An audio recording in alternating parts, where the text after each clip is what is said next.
February 25th, 2023. It is not Friday. No. No. Despite the confusion, it's not Friday. Fortunately, I fixed the thumbnail. And Carlos, why are you on Saturday? Great question. Only a momentous occasion could draw me out on a Saturday, because Mm. really, I literally already did this 24 hours ago. However, uh, I was having a conversation with Eric about an unrelated matter, and then he has the audacity to tell me that he, Bougie Eric, actually has product of from this century hockey product, and he was like, "Oh, I guess I'll open these." But wait, you opening packs of product from this century? You? Yeah, it wasn't done on purpose. Mm-hmm. All right. So um they've been Explain sitting yourself, in, Bougie Eric. Why do you even have blasters of anything? they were a Christmas gift for somebody, Mm-hmm. Mm-hmm. and they've been sitting in my closet for 2 years. Mm-hmm. Mm-hmm. And it doesn't seem as if I'm going to be able to get around to giving them to this person. So I found them and went, "Hey, I wonder what's in these." And then Mm-hmm. that's when you said, "Why don't we do it live?" Oh, the By content gods demand. Like, look, Yeah, in the corner it says praise the content gods. The yeah. content gods demand like you opening product, new product ish, or even newish product is like Since a once in a century thing. last time I went to a shop, bought product, and opened it, I would say it was probably 1994. Mm-hmm. So as I said, this circumstance must be chronicled. Like we cannot Yeah. allow this to go on without. Anyway, so can you share what the product is in question? I just pulled two of these out of the closet that I Again, had out of the damn forgotten closet. that were I forgot were there. This is We got 2020, 20, 2021 Upper Deck Extended Series. yeah, which I don't even know what the hell that even means. But I'm hoping to get like a Bobby or autograph card or something out of it. Live the dream. I, Yeah. I feel like we're reaching on that one, but you never know. So real quick, a couple of folks did tune in. By the way, thank you guys. It was impromptu. I know I didn't give anybody a heads up, so I understand. So Carlisle here first out of the block. Saturday Hobby Talk disclaimer: the thoughts and opinions expressed tonight, though accurate, are not representative of Major League Baseball and the MLBPA. Thank you, sir. You are 100% correct. What is going on? Lord knows, Yannick. Lord knows. No, I don't know. Jason Cards and Comics says the cup blasters. I think that's fair. I think Oh that's fair, yeah, you Jason. bet. Lots of those. Oh yeah. Well, you might be able to afford the blasters of the cup if they make blaster boxes that way. Maybe it's a little cheaper. Yep. Can I have all the top? Now we already had fun with this, so yes. There you go. So there's two of them that he pulled. So you can lobby Bougie Eric for it, Carlisle. So peachy and tops. Wow, one of each. Boom. Yep. Now, what I remember from Extended is that they, like, it's on the side of the box, but they basically took a couple of different little brands and kind of amalgamated them into it. So, like, there'll be cards of different, yeah, exactly. So you got holographics, Ultimate Victory and Victory, Ovation. The cards look neat because they're throwbacks to some like designs that like somebody from me that time period like holographics is a neat looking card, and I think they've got the awesome like parallels to it. So it's one of those things that it's like almost like it's like the hockey version of Chronicles. So they'll like borrow some old designs and basically throw them out there, and that's basically what they did. But like for people that were opening them at the time, and they're like, "What is this crap?" Now in retrospect, there are some decent rookies that have some cards in them that are at least neat. So the good news is they weren't expensive, and the also good news is probably not too much crazy. Although there's some value. There's definitely some value henceforth. Jason Robertson, and you've got Ottinger, and you've got some decent rookies in that. So maybe there'll be some stuff in there for you. So you got two blasters there. You want to pick one and crack her open? At the time, they were $39 a box, Yep, that sounds about right. which I didn't pay that because I got them at work. Sounds good. So by the way, Jason, since you're around, this is just impromptu, just hanging out for a little bit. Eric's gonna open these up. We'll chat about them as he pulls some stuff. But if you want to hop on and at least say hello for a couple of minutes, we won't be on all night. We're not going to do a full live stream tonight, but we'll do a little bit while he's opening up the packs, and we'll talk about them. If you want to come on and chat, just let me know. So these are still wrapped in plastic. They're completely sealed. So I gotta open these up. Make sure we can. Oh, he's got a breaker mat too. Look at this guy. Well, when you go to the expo in Toronto and you get them for free, you know what the heck, right? All right. So while you're doing that here, I'll move it to the largest side of the screen here. There you go. So you can do your thing. Set up the layout. There you go. I don't really care about ripping the box or anything, I guess. No. You can just, yeah, exactly. Do what you need to do. How many packs are in the box? 1, 2, 3, 4, 5. Looks like there's 6. All right. Nope, 7. 1, Yeah, they had a bonus pack, right? So I think it's 6 4, plus a bonus. 5, 6, 7. So 7. All right. All So there's a right. lot of different designs and stuff. If memory serves me, it's been a while since I've seen any of it broken, but It does say collect young guns. yep. So who knows? But yeah, this will be the very first product I have opened since 1994. So A historic moment, truly. Nearly 30 years in the making. yeah. So let's see what happens.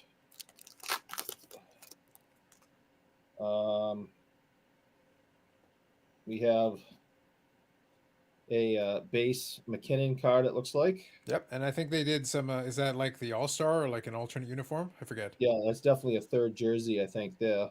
All right. Fair enough. Yep. We got a Joseph. Mm-hmm. Ryan Donato, former Bruin, if I remember. Yep. Ryan, his father also played for the Bruins. Ted. Yep. Taro Hiroshi. Oh, I love pronouncing the names. Yeah, I know, right? And then we Sweet. got one of these fancy damn things. So that is the holographics. Those are fun cards. I actually really did enjoy them I back in think the day. that's pretty neat. I mean, they're lighting up the wall. I can see the shimmer all over the wall doing Yeah. this. That was the appeal. Like it was a limited appeal because a lot of that stuff wasn't like real Huh? rookies, quote unquote. But the holographics cards I thought looked good. Yeah, I think that's pretty cool. Yeah, I remember them when that original product came out. I thought it was great that they brought that back for that. Yeah, so It wouldn't make sense though to make the product today, but they basically just borrowed the old design and brought it in for extended. See, I'm trying to. You have to understand. Not only have I not opened anything since '94, we didn't have computers back then, and YouTube. And By we you mean you? I definitely had a computer in '94. well, you didn't have this type of thing going down. No, so. not so much. Not live streaming on the internet. Not so much. No, that wasn't a thing. So I've never done this. This is all first time stuff. Yep. Go ahead. Keep going. You're good. Yep. And yeah, Jacob Markstrom. So no, nothing major coming out of this yet. Sounds good. So I think I'm for the sorry base, if this isn't as exciting as other breakers, considering yet again, I've never really done this before. there you go. So as you go through the base cards, if any of them are notable to you, you can stop on that one. But for the rest of them, you can kind of zip through. But if you see anybody that catches your eye, just feel free to call it out. all right. Yep. We got a Jack Stanika, Boston Bruins. So, and that looks like it might be a rookie, but it's not a Young Guns. I don't know if do they even make rookie cards that aren't Young Guns anymore? They do, but not for Upper Deck base here. Yep. So real here, Eric, you're looking great from the neck down. Timeless cardboard. Thank you, Timeless Cardboard. Thank you. And that to Chuck.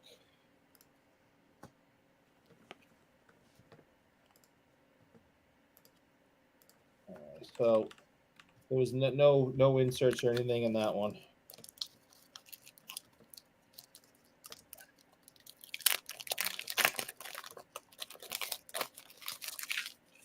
Let me see here.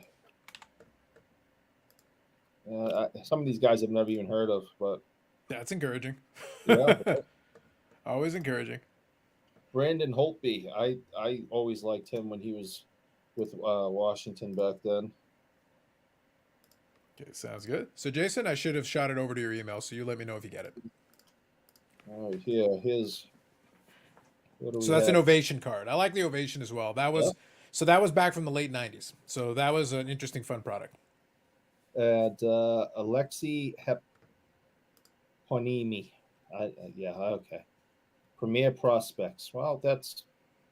Like I said, I think for team collectors and stuff, the product's good. Part of the reason people were disappointed in it is because, well, you can imagine you're opening up this product and you're thinking, oh, I'll get a lot of the stuff really weren't rookies per se, because like I said, it was extended. It was a weird product.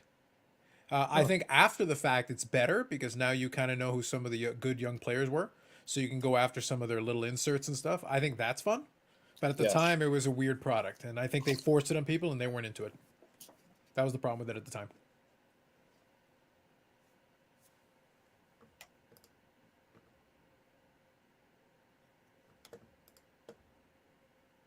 Cal Clutterbook. Ooh, what is this one here? Okay, so that one was special edition. So basically, that's a fancy version of Collector's Choice from back then, Okay. which is interesting. I think it was an interesting move to bring that one back because I think a lot of people didn't remember it unless you were around the 90s. Yeah, Keandre Miller. Interesting. All right. He's a good player. So, got 3 inserts so far. And these are more base cards. Carlisle says there. I think there was a short print. One of those guys was 5'9" at most. Look at you, Carlisle. Look at you. Zombie says, "Let's talk wrestling." You might confuse Eric more than he's already confused. He's already struggling with the pack opening. Yeah, I haven't done this in 30 years. So Jordan Billington, I hate him because he beat the Bruins. He was awesome in that series in 2000. When did it 19? 2019? Something like that, yeah. Yeah, he was awesome. He's a real head case, though, huh? A little bit, yeah. He's always getting himself in trouble. Now this one looks different. All right, so flip it over. What do you got? And it's definitely T59. It's a Valensky out. Yeah, so move it up to where your shirt is. Oh, yeah, there you go. Yeah, so basically what they did is they brought back older Upper Deck designs. So what they did is they took an Upper Deck design from a couple of years before, and they did that with a couple of different ones. It's like I said, it's an interesting quirk they threw in. They tried to make it a mishmash of different things just to make it interesting for folks. Yeah, well, it's definitely an insert. It's T59, but Paul Stastny. There you go. Let's go hockey. Well played. You got the emoji. So thank you, Zombie. Appreciate it. Carlisle says, "Well, at least he hasn't pulled any redemptions yet." True. That might be awful. I don't know if any of those would be honored at this point if there was anything. Yeah, just one more thing to confuse me. Yeah. Let's see here. Simmons.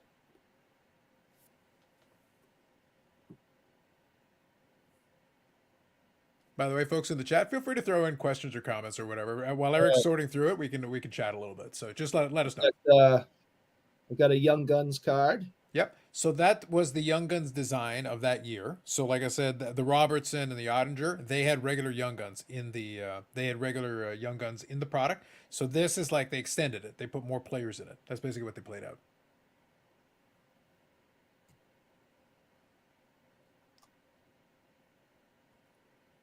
And I got a Chris Wagner for a Bruin.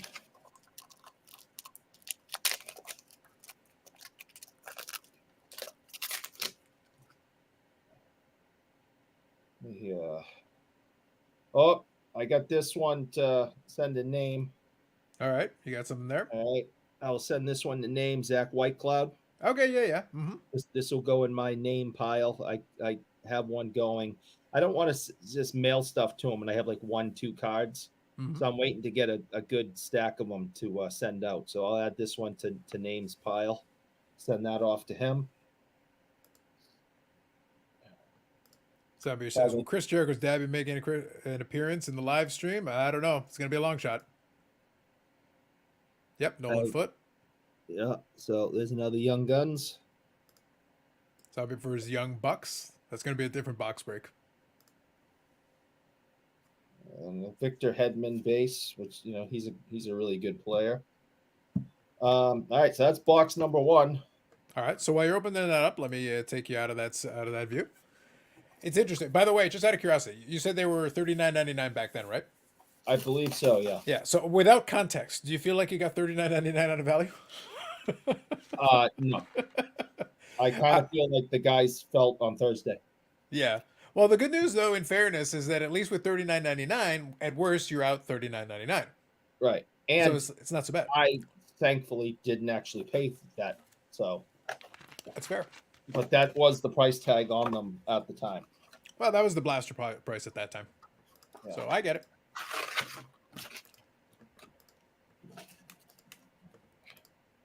All this is doing is reminding me why I don't do this. That's what it's really doing. You mean the value or general confusion or both? All of it. Mm-hmm. Because it's Seems like, about why? I don't want any of this stuff. Well, that's going to be interesting. So, just out of curiosity, outside of Bruins, the card in the name pile or whatever, what are you going to do with the rest of it? I have no idea. Good plan. I like it. All right, so you got the honestly, next pack ready to go there? All right, hold on. Go ahead. All you. all right. Roman Josie, All right. good player. TJ Oshie, that's gonna go in the name pile. That's right. Yep. All right, so he goes off to name. And if anyone recognizes another Indigenous player that I'm not picking up, please let me know so I can put it in names pile for him. I just want to see you pull a decent Jason Robertson because that'd be fun for baubles. Oh yeah, that would be awesome. And I'd loud it over him. All right. I can't even open these damn things. That's what happens when you get old and the arthritis kicks in. Well, you're not half wrong.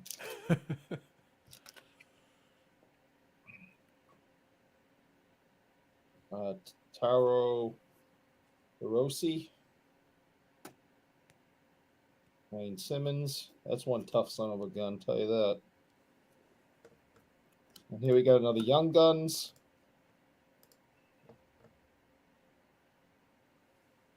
I can't even pretend to pronounce that. Is it like Chmielewski?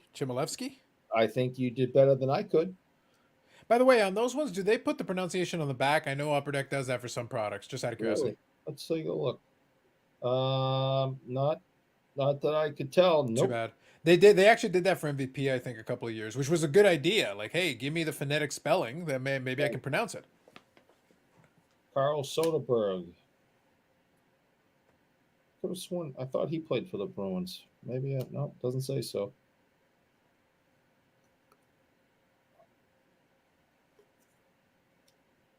Jordan Kyrou, he's really good. All right. Well, You're building up that stack of base that you're not going to know what to do with, but that'll be interesting. yeah, I don't know what to do with any of this. I don't know what to do with absolutely any of it. This is where I need a ComC sponsorship, and then I would just go straight to the pitch. Yeah, I have no idea what to do with any of this stuff.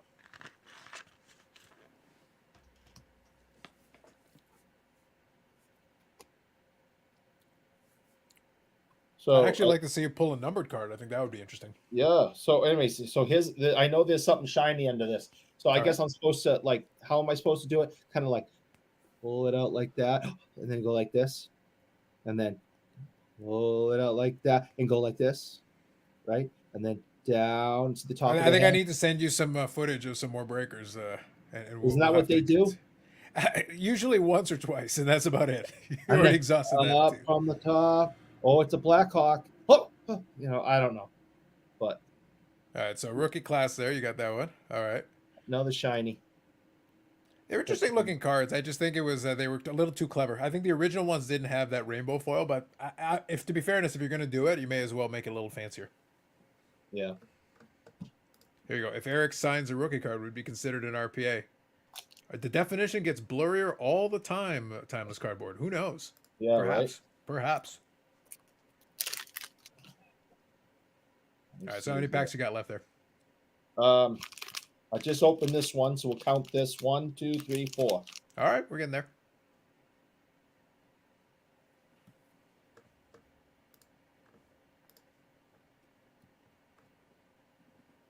Oh, I see a Bruin, and I think I actually already have that one. So now I got 2 Jack Stednikas. Patrick Kane, who's probably going to be a Ranger before I go to bed. Tyler Seguin, former Bruin. All right.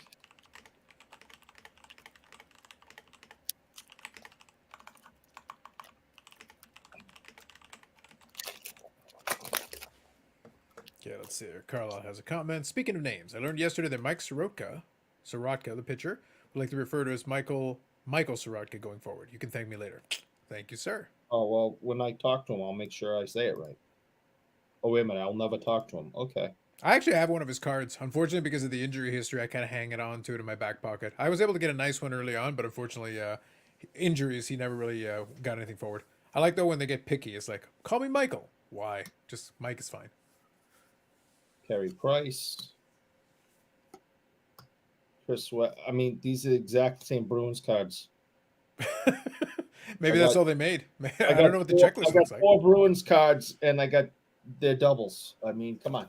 Well, I don't remember the checklist, but I don't think the checklist is that extensive. I don't think there's that many different players. It was the variations and stuff that was supposed to make it interesting originally. Yeah, again, I like to repeat yet again everything that I was talking about last night, and I've already said today. All this is doing is reminding me why I don't do this.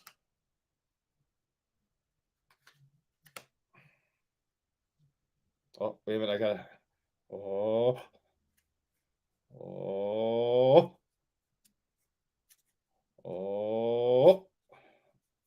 Right? I could be a professional breaker. I think we need to work on your technique a little bit there. Oh, so you got a Nick Robertson there. All right.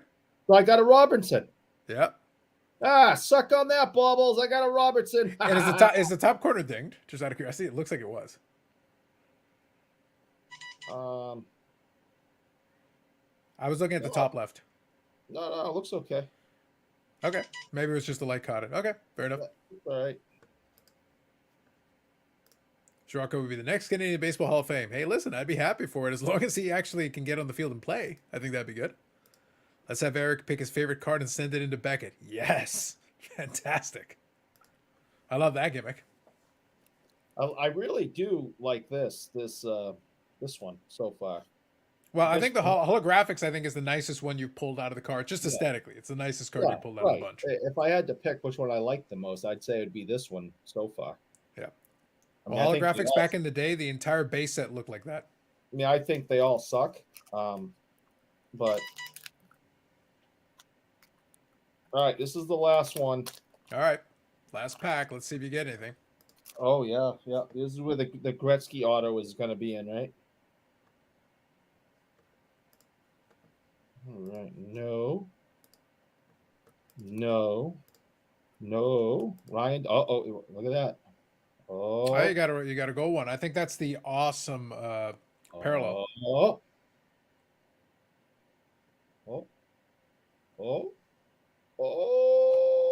Who is this? Maybe not. I thought that was actually a parallel, but maybe it's just a color scheme on that one. Looks nice though. I like it. It's a neat looking card. Yeah, absolutely. I think they are kind of cool, but again, they mean nothing to me. You heard it, everybody. Hockey players don't mean anything to Eric. He doesn't even like hockey.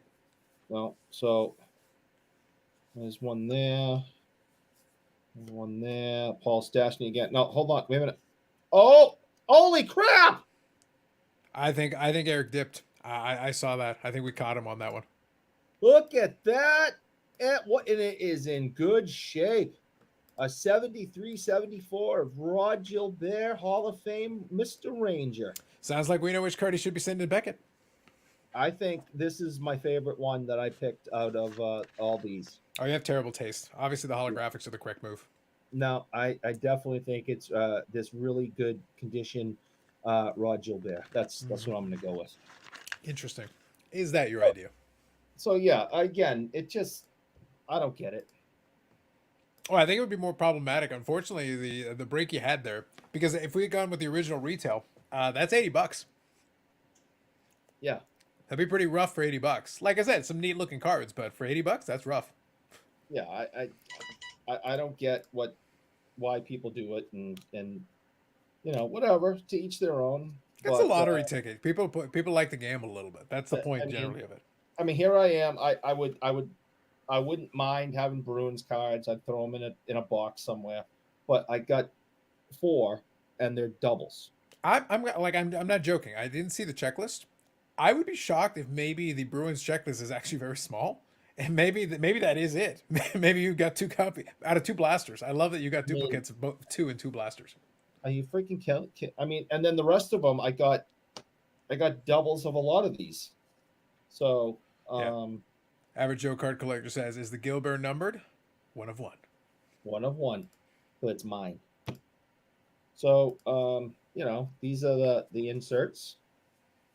If anybody is interested in these, I will be selling them for about $300 or so a piece, because that's what you're supposed to do after you break, is sell your cards for like $300 a piece. So I will be doing that because that's what you do. Mm-hmm. And here's my Robertson. So Baubles can suck it. Uh-huh. Not exactly the one he was thinking of, but fair enough. Whatever, technicality. Technicality. I got 3 young guns of people I've never heard of, and probably never will.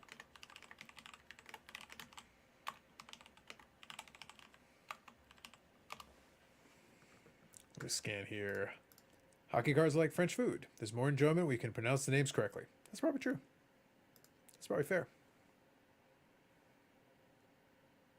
Yeah, I think the holographics are probably the best ones. The Ovation is pretty much in line with the original design, but I think it's some of the parallels that are a little more interesting in Ovation.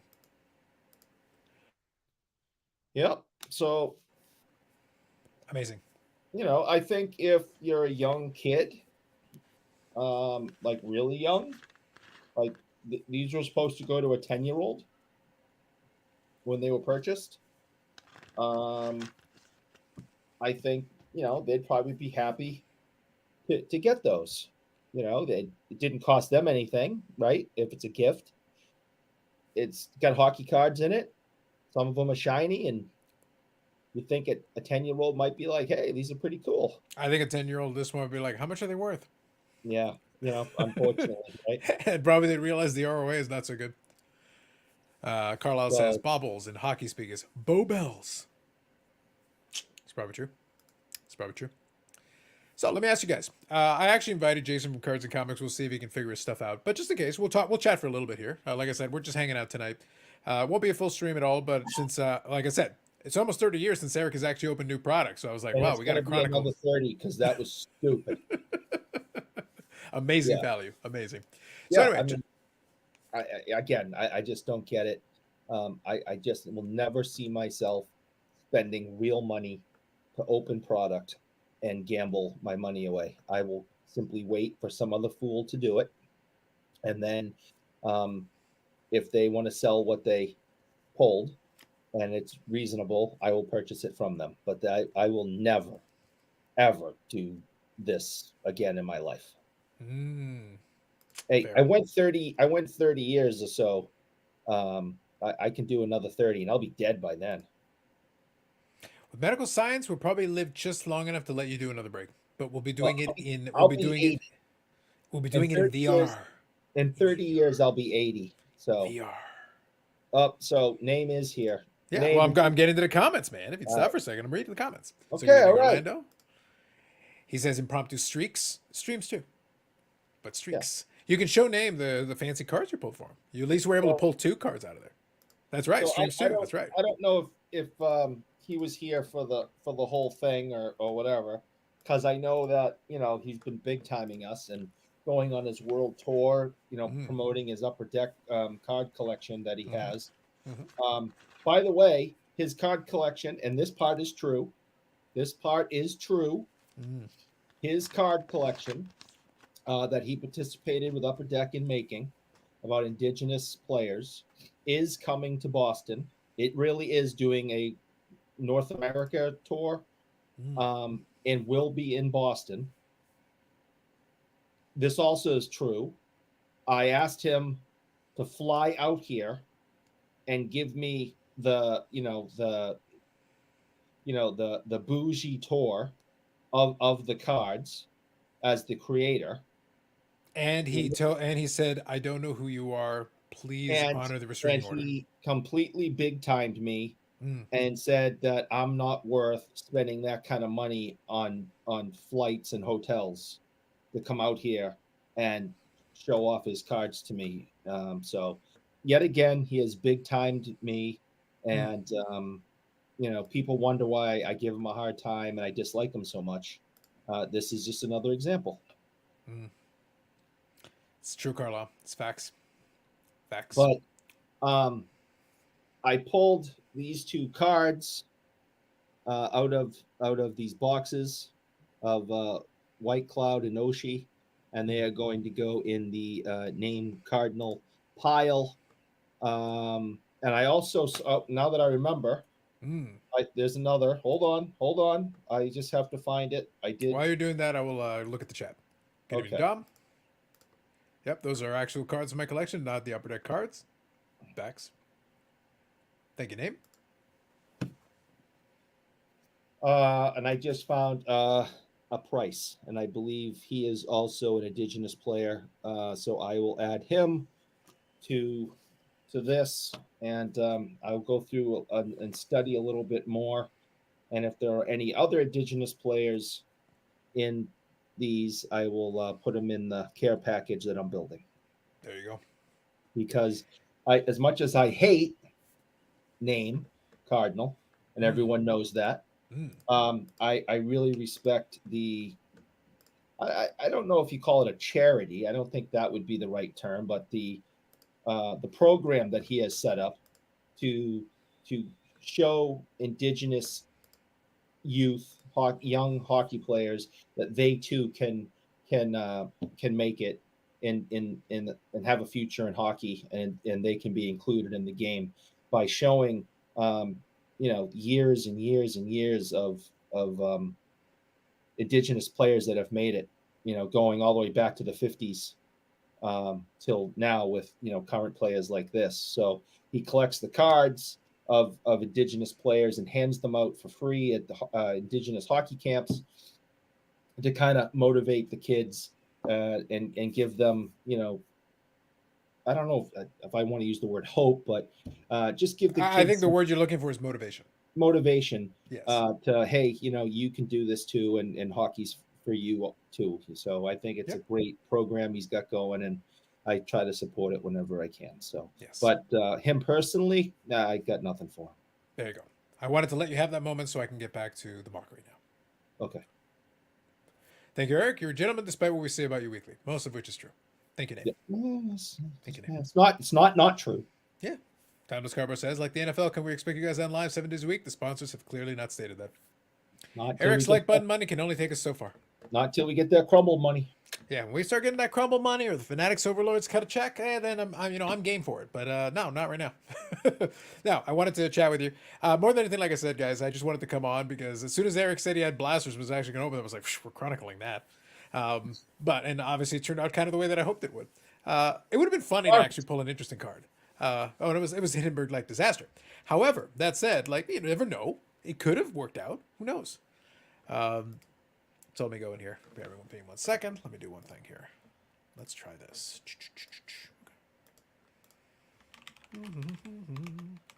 Let's just try that. Okay. In the meantime, while I'm doing that, just out of curiosity, like I said, it's impromptu, but at the same time, just folks in the chat. How's your Saturday going? Anything interesting? Because I know I've been hearing from folks that have been attending different card shows and stuff. There's different stuff around the country. But I've been noticing the folks that have been attending the card shows, the stuff's been pretty well attended. So I'm kind of curious if anybody made it out to a show, made it out to shop, anything. Just out of curiosity. I'm kind of hanging around here. We're on deep freeze right now, so we're just kind of chilling. Great indoors today, but. The two that I was at last weekend, actually it was a Saturday and a Monday because of the long weekend. I think they both set attendance records. Places were absolutely packed. Even literally had trouble walking down some of the aisles. At one of the shows, I was, kind of doing the S through the aisles, and I got to one and I went, I'm not going down. I can't, there's no way another human being can fit down there. So I had to skip an aisle at the show because there was no more room. There is going to be a show tomorrow. I'm probably going to attend it. It's local. And then I'll probably just go to work after. But How They big? have, How many tables do they estimate? oh, gee whiz. Oh, 75. That's not You know, bad. That's actually a decent size show. yeah.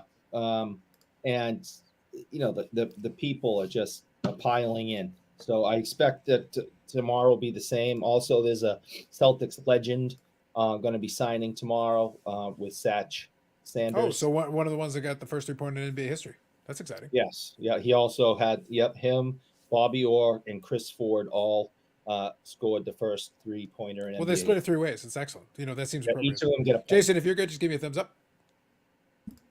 Good evening, sir. How are you? Good. How are you? Doing well. Doing well. Hey, Jason, Hey, how are you? I'm doing well, thank you. Hey, nice break. Oh yeah, wasn't that something? I'm gonna wait another 30 years before I He do it. literally has not opened new product in 30 years. As soon as he said he was about to break, he said, hold on, let me get you a link. I need to see this. Yeah, it's the And same it was experience over and exactly over. like Breaking cards is like Groundhog's Day.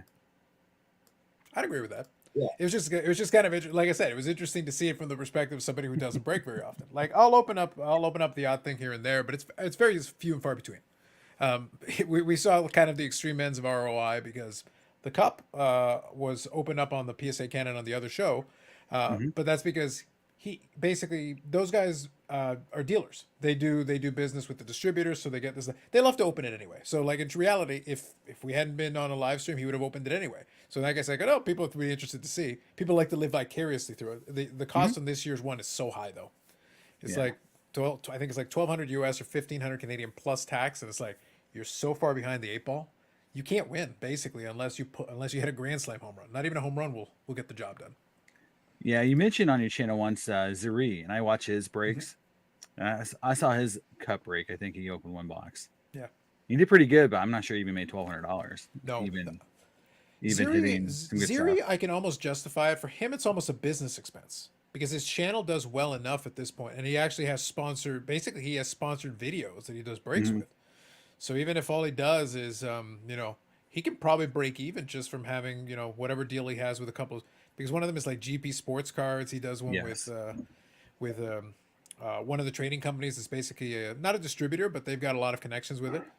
So he probably gets the product at a discount and maybe gets a little bit on the side to do because he gets like 20,000 views or 30,000 views for these breaks. So pretty He good. used to have a deal with Chara, or trying to name the Plutz and Char. Yeah. Yes, exactly. Yeah. Yeah, they're another big dealer out there. So like let's put it this way, if they're providing, even if all they do is provide you discounted product, it gives you a better shot. Yeah. And with his viewership, like he probably does okay. Nobody's getting rich in this space on AdSense, but it takes the edge off. Nobody. Doesn't Well, matter it how was many fun views. watching him trying to get the Connor McDavid out of Peachy Platinum. Yes. Yes. And and he finally hit the trying to think which one he hit. Wasn't I don't think it was an auto. I think it was just a numbered, like a blue or something, number to 99. So Yeah. but he opened like 20 boxes before he finally hit McDavid.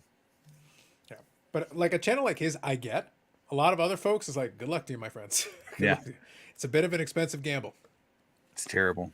It's the worst way to spend money in the hobby for sure. It really is, yeah. But it's fun to watch. Like I'll just be blunt. It's kind of fun to watch vicarious. It's like, It's a look, car as long wreck. as I don't have to pay for it, I'll happily watch. That's exactly what I called it. I called it a car wreck. It's like you slow down on the highway to rubberneck a car crash. Yeah, that's what a break is. Especially if the person maybe financially shouldn't be doing it. And they're really gambling with their life. Spending thousands and thousands and thousands. You got the money. Do what you want. If it's not going to affect you in any way, by all means, have a blast. But I really warn people about the addiction to gambling and this aspect of card collecting. We've talked about it on the show, a handful of times over the last year or so. It really can be a problem, and I know for a fact, in talking to some people got in real trouble financially during the boom because it was just pedal to the floor and just everything they had. They refinanced their homes. They sold everything they had. They opened the piggy bank and the college fund for the kid, and they lost it all because they just couldn't stop. So you're The saying one Eric, thing now is sorry, real uh, quick. I was going to say, so Eric, now is a bad time to announce the series of flawless basketball breaks you're doing later. Is now a bad time? Should maybe we wait to should I announce that later? Yeah, I thought we were going to have a major announcement later on that. You Yeah, I was guys, going to say. Well, no, I just want to make sure we'll save it until after the fact. No, I appreciate it. I just want to put like a 24-second shot clock on it because Eric can go into this into depth. It's like, all right, we're putting a 24-second shot clock on it. Go ahead, Jason. now the one thing I never understood, I think maybe other people can give me perspective on it because it never made any sense to me is so I was opening products like Flawless Football in like 2013, 2014. Sure. Yep. And that was like a one-time expense I saved to buy it. Got priced out during the boom. Haven't opened anything like that in years. Mm-hmm. But I didn't tremendously make more money than I do now. Like my salary didn't quadruple or go up 2x, 3x. And all of a sudden, everyone is opening product that's $1,200 a box, like daily. People I knew who worked like jobs that shouldn't have been able to afford that. And it just was shocking to me how many people I knew in the hobby busting $1,200 boxes of Topps Chrome, Bowman Chrome, things that don't have great ROI to begin with. Mm-hmm. Like you literally on a Bowman Chrome, it's you bust it to hold the product for 5 years until the prospect makes the show, and then you sell the card, right? Mm-hmm. So you're on a huge loss to begin with. And how are these people absorbing $1,200 losses on a daily basis? It never made sense to me. I don't know how that economics ever worked out. And maybe what we're going to find out is it didn't. And there's going to be a lot of people just really upside down on credit cards and financial statements in the future. That I think you saw a crack a little bit at the beginning of this year, where a few people like Justin came out and said, he didn't do a great job on his, or Dustin, sorry, didn't do a great job on his spending versus his budget. But I think that's a drop in the bucket. I think there's people out there who are in such worse situations. Mm-hmm. But yeah, because I used to be with friends who broke, people who do that kind of stuff all the time, and there was a little bit of a value equation that went into it. Like you knew kind of how much you could make, you knew how much to spend, mm-hmm. and then when things go up 4x, all that goes out the window. There's no way to win. And I was like, how are you affording this? There has to be some hidden thing that I don't understand. And maybe there was something hidden. Maybe it was everyone just was losing, hoping that the cards would keep that huge valuation. And I think base cards is what fooled everyone. I think everyone thought they could grade their way out of it with base cards. I think it's fair. Let me read a couple of these, and I'll touch on something because that did play into the theme of this past week. So the reason why, because it was the week of the Cup, I thought it was appropriate to have the discussion because that was like, it is in the hockey sector. That's the top tier product. It's the most expensive product. It always is. But this year we saw it take up it went up a notch compared to even normal, like even between the last round and this round. But let me read a couple of these here real quick. So Tom, good evening. No shows, but a golden Saturday getting a 2020 score gold zone out of 50. Josh Allen, 2019 selection sensations gold. Marquise Hollywood Brown, rookie out of 10, both under 45. So happy to get both safely. Very nice. Covered that one. Just want to make sure we included that for Carlisle. Eric's Breaks, it has a ring to it. Love it. Eric's Breaks sounds natural. There you go. Buy singles, don't learn the hard way. Deals don't come from FOMO or stress about new releases. Valid. I've seen guys showing up at the local card shop with $400 cards, buying $500 boxes. True. The new rookies and stars, football and Donruss should be 300 plus. Breakers artificially inflated, gobbling up as much as possible. Here's the thing. It's a bit of a chicken or the egg thing, though. Just bear in mind. Everybody blames the breakers, but somebody has to buy it. If the breakers don't buy it, then you're right. The prices would only go up to a certain degree. The price inflation would have been slower. But then people go to the breakers, and then the breakers then buy the product, and then the companies produce the product at a higher price point where the breakers break it. So it's an ecosystem. Everybody's part of it because somebody is buying into the breaks to basically allow this to continue. And that's always part of the equation that people forget. The breakers in themselves, they're not buying the product for themselves. They're buying the product to break. I'm cheap by necessity. Fair enough. Yeah, Colin here, good evening. Yeah, Colin here, good evening. They have 30K slabs to sell in their shiny briefcases. Facts. That's right, Colin. Yeah. But if you can get good cards with huge hits from past years for the price of a hobby pack, I'll take it. Very fair, very fair. Good day, absolutely. Thank you. But what I was going to say is the reason the cup thing became interesting this week is because it was relevant. Obviously, the product just came out and people were doing their breaks. But what you're finding is it's always been a gambling product. It always was. It was always feast or famine. But like the early days of the cup, so I use US dollars just to level set it for you guys. The early year of the cup, I think it was like $300 for the initial year of the cup, which was a lot of money. Let's get this right. Back in 2005, $300 for a tin is a lot of money. And there's been price inflation on it. But if we go back to the last one, the last time they actually released the cup, which was 2019-20, that year I want to say it was like 1,000 Canadian, give or take, so like 600-700 US, and then this year's 1,200. So effectively you doubled it, or 50% if you want to go on the Canadian side. And 50% increase, 50%.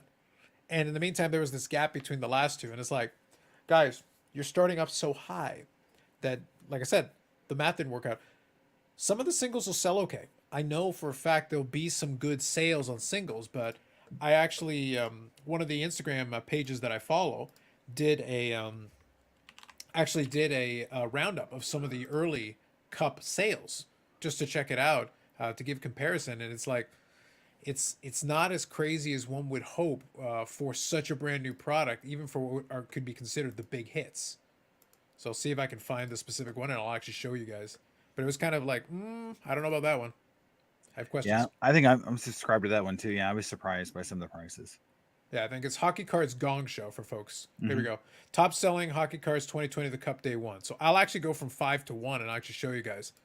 And Eric, I think this might be enlightening. So this is from the new Cup product. Early sales. These are the early sales coming. Usually a new product comes out. Early sales out of the block are usually pretty strong. Now some of them can pick up as we go along. It depends. It's case by case. But some of these should be really strong coming out of the block. So this one here is number 5 for them in this early post. It's a Marian Hossa 0809 Cup updates. Because Lord knows we have to go back to 0809 and get an update card for Marian Hossa at this stage in the game. By the way, it's a nice card. I've actually collected Marian Hossa in the past. I've got a little collection, a PC of his stuff. 240 USD for, a limited logos. Not terrible. Like, that's decent. Marian Hossa, that's pretty good. Can I say something real quick? Go ahead. And this is something that for the cup, I think is unacceptable. You have him in a Detroit uniform, but he's got Penguins jersey. I think that's unacceptable for that high, priced product. Now, did you miss that favorite card that I showed in the past where it was Hossa, and it was Hossa with him pictured in one uniform, labeled in another uniform, and the jersey piece was in Atlanta Thrashers. So it was the third uniform. It was this Frankenstein's monster thing. I was like, guys, really? The picture doesn't match what the label says, and the label doesn't match the memorabilia piece. You could have just. I just think if you're going to have this as your premier product, everything about it has to be premier. On card auto, patches matchers picture. I just, that stuff bothers me for that kind of money.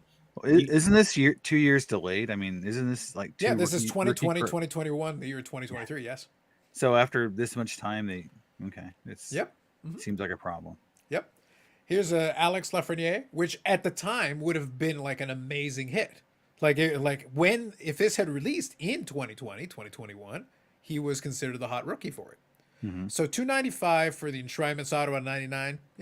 Not terrible, but remember, I'm going to remind you, it's a $1,200 box product right now. So this one eats about a quarter of your cost. Yeah, that's a little bit rough. As a cup newbie, do they slot in the hits? Like, would the Lafreniere be the hit, like the number one hit? Because I know that in the past they've been hand packed. In the past they've been hand packed to level them out. Yeah. So if you get like the A hits, the Lafreniere now, and he's gone down in value because he's just not played as well, there's going to be some people getting really, really hammered in this product, because if he's your number one hit, then everything else will be below him.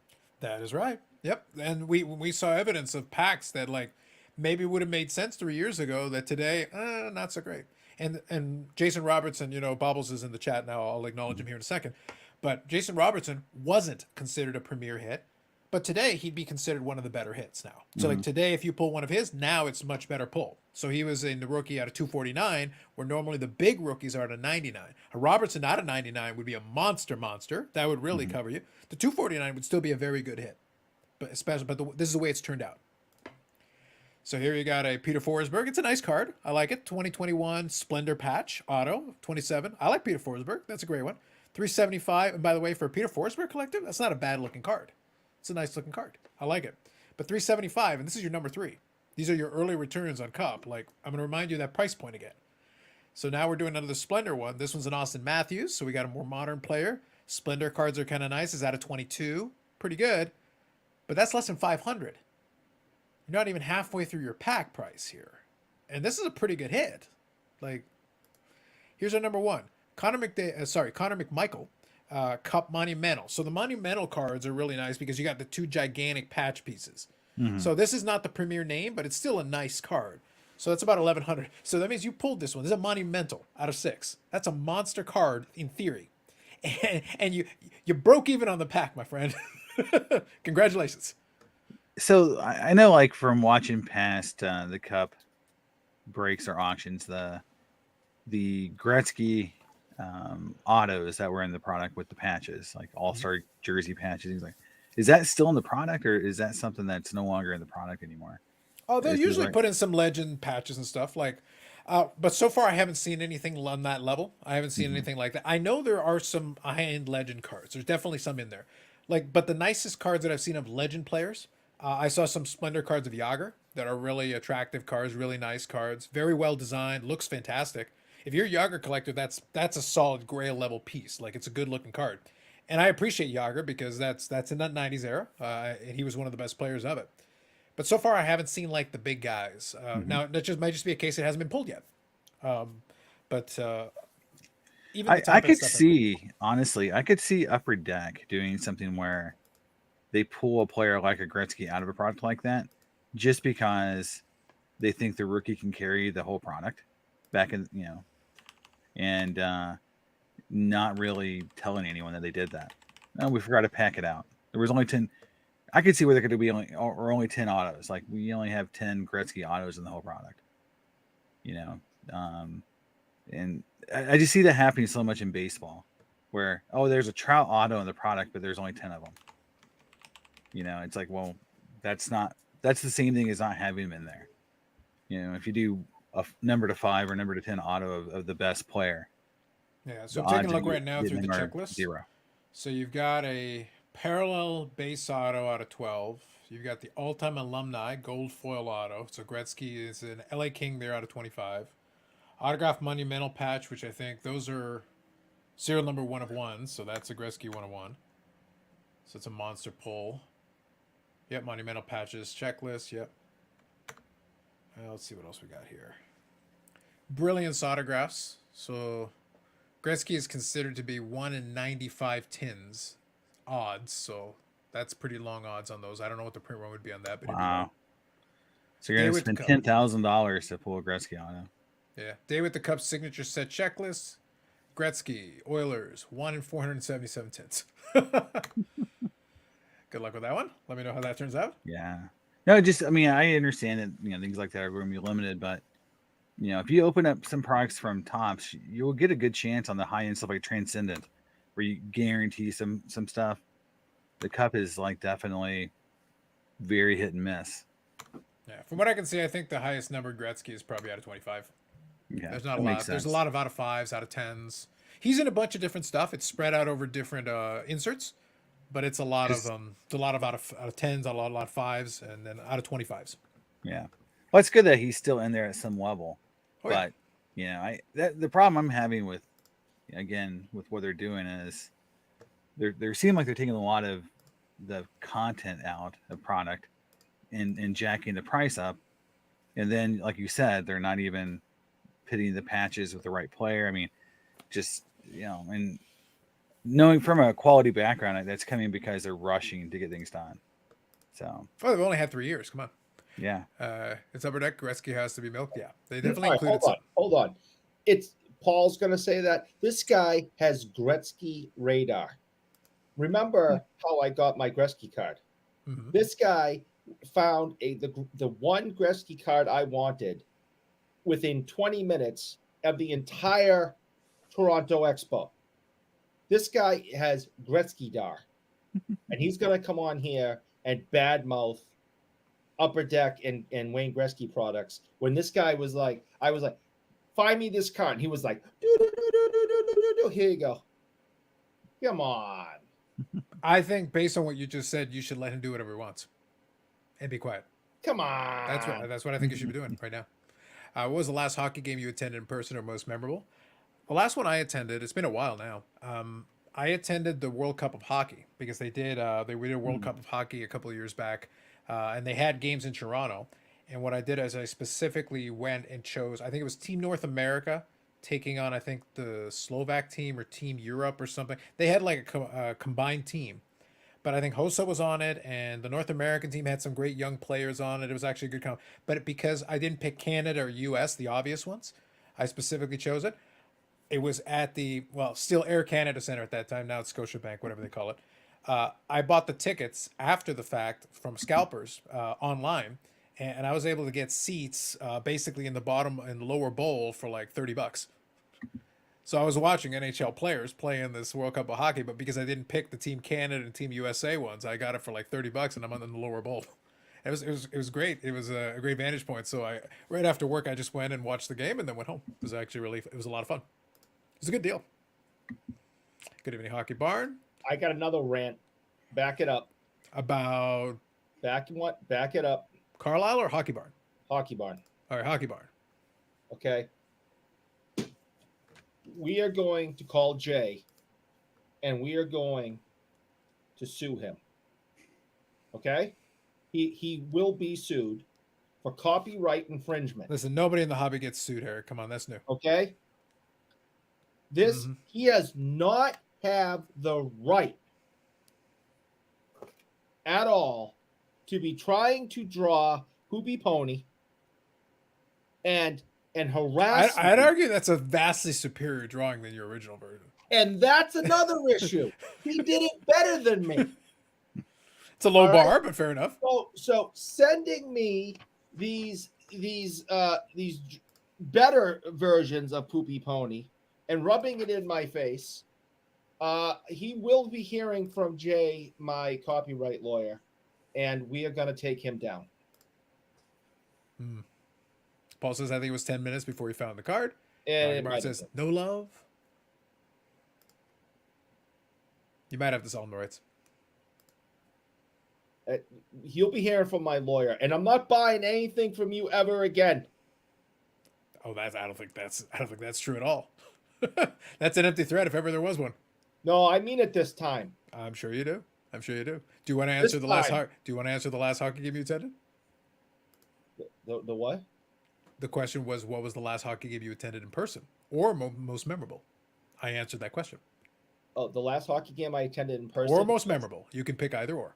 The last one I attended in person was a couple of hours ago when I went to a 11 and 12-year-old hockey game. Would you prefer to go with most memorable then? The first time I saw Wayne Gretzky play live was pretty awesome. And to this day, and you can't read it anymore, but to this day, in my wallet, and my wife makes fun of me all the time, the ticket stub from that game that I got to see Gretzky play for the first time is still in my wallet. It's completely destroyed, faded, crumpled, waterlogged, ruined. But it sits behind my license in my wallet, and it's been through like 4 wallets. But I always have my ticket stub from my first Gretzky game. And some people would say I'm a maniac, but whatever.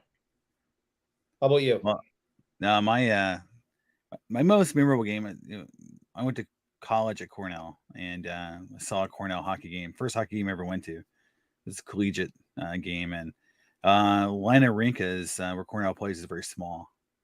I think 4,500 kids. So it was crazy how loud that place was for that few amount of people.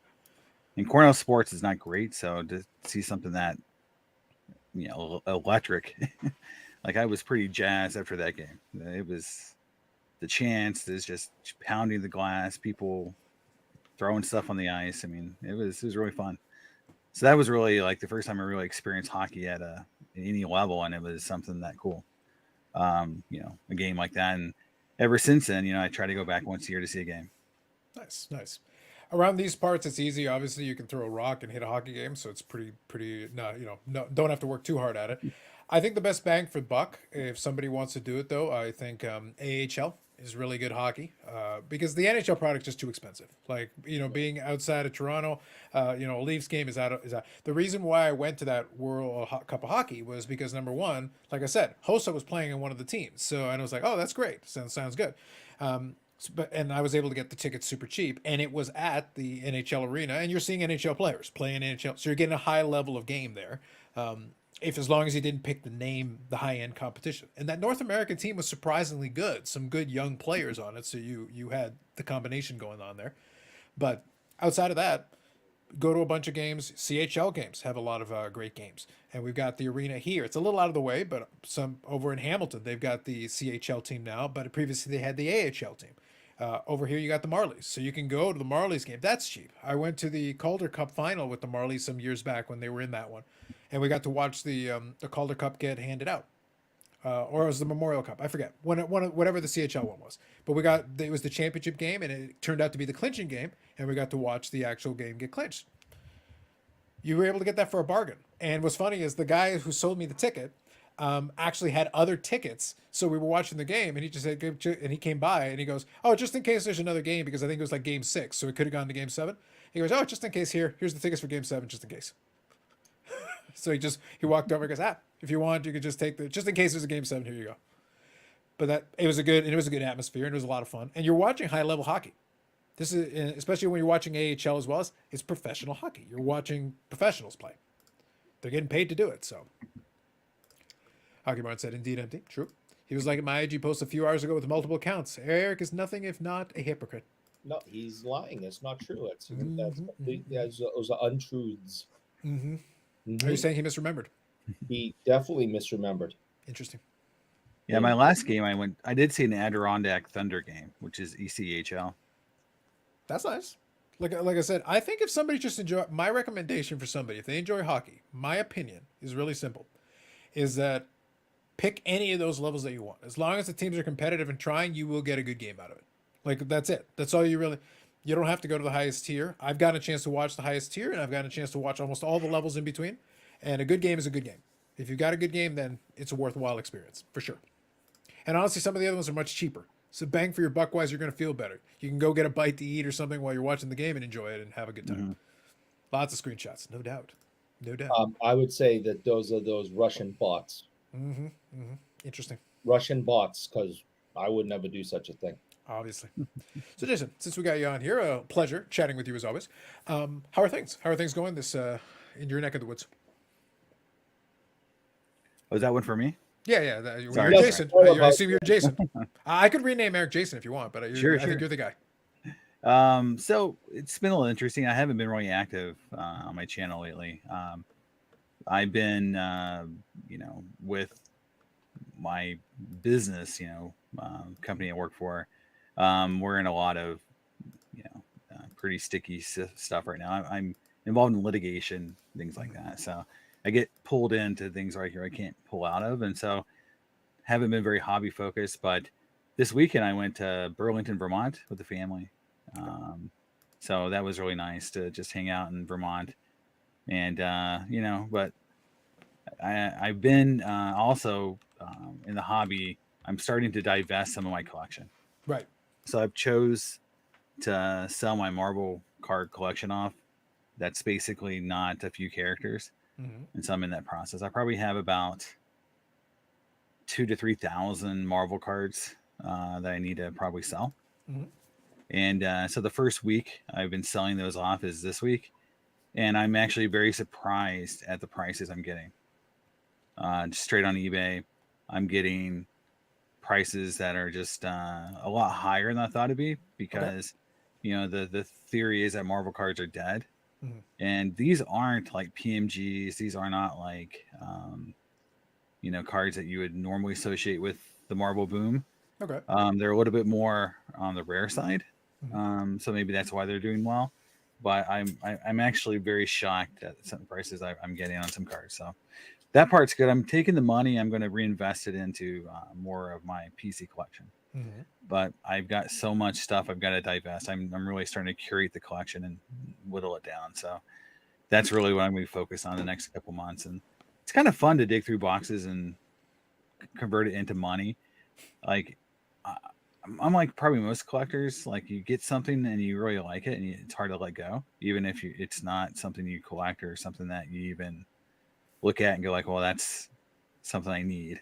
Right. But then you go like, well, that's a cool sketch, or that's a cool card, or and then you form some attachment to it, and then you don't want to sell it. Yeah. So I think that's a normal thing. Is that like that's why I kind of like to have a little bit of fun on the live stream. I talk about it with folks because it's like I enjoy collecting, I enjoy the challenge, I enjoy the different options that I have and all that. But at the same time, over the years, you'll accumulate stuff, even nice stuff, even cool stuff, interesting stuff. But maybe it doesn't serve a purpose, or maybe you started a project, you had a certain idea, but then you realize, okay, I'm not going to go take this all the way through.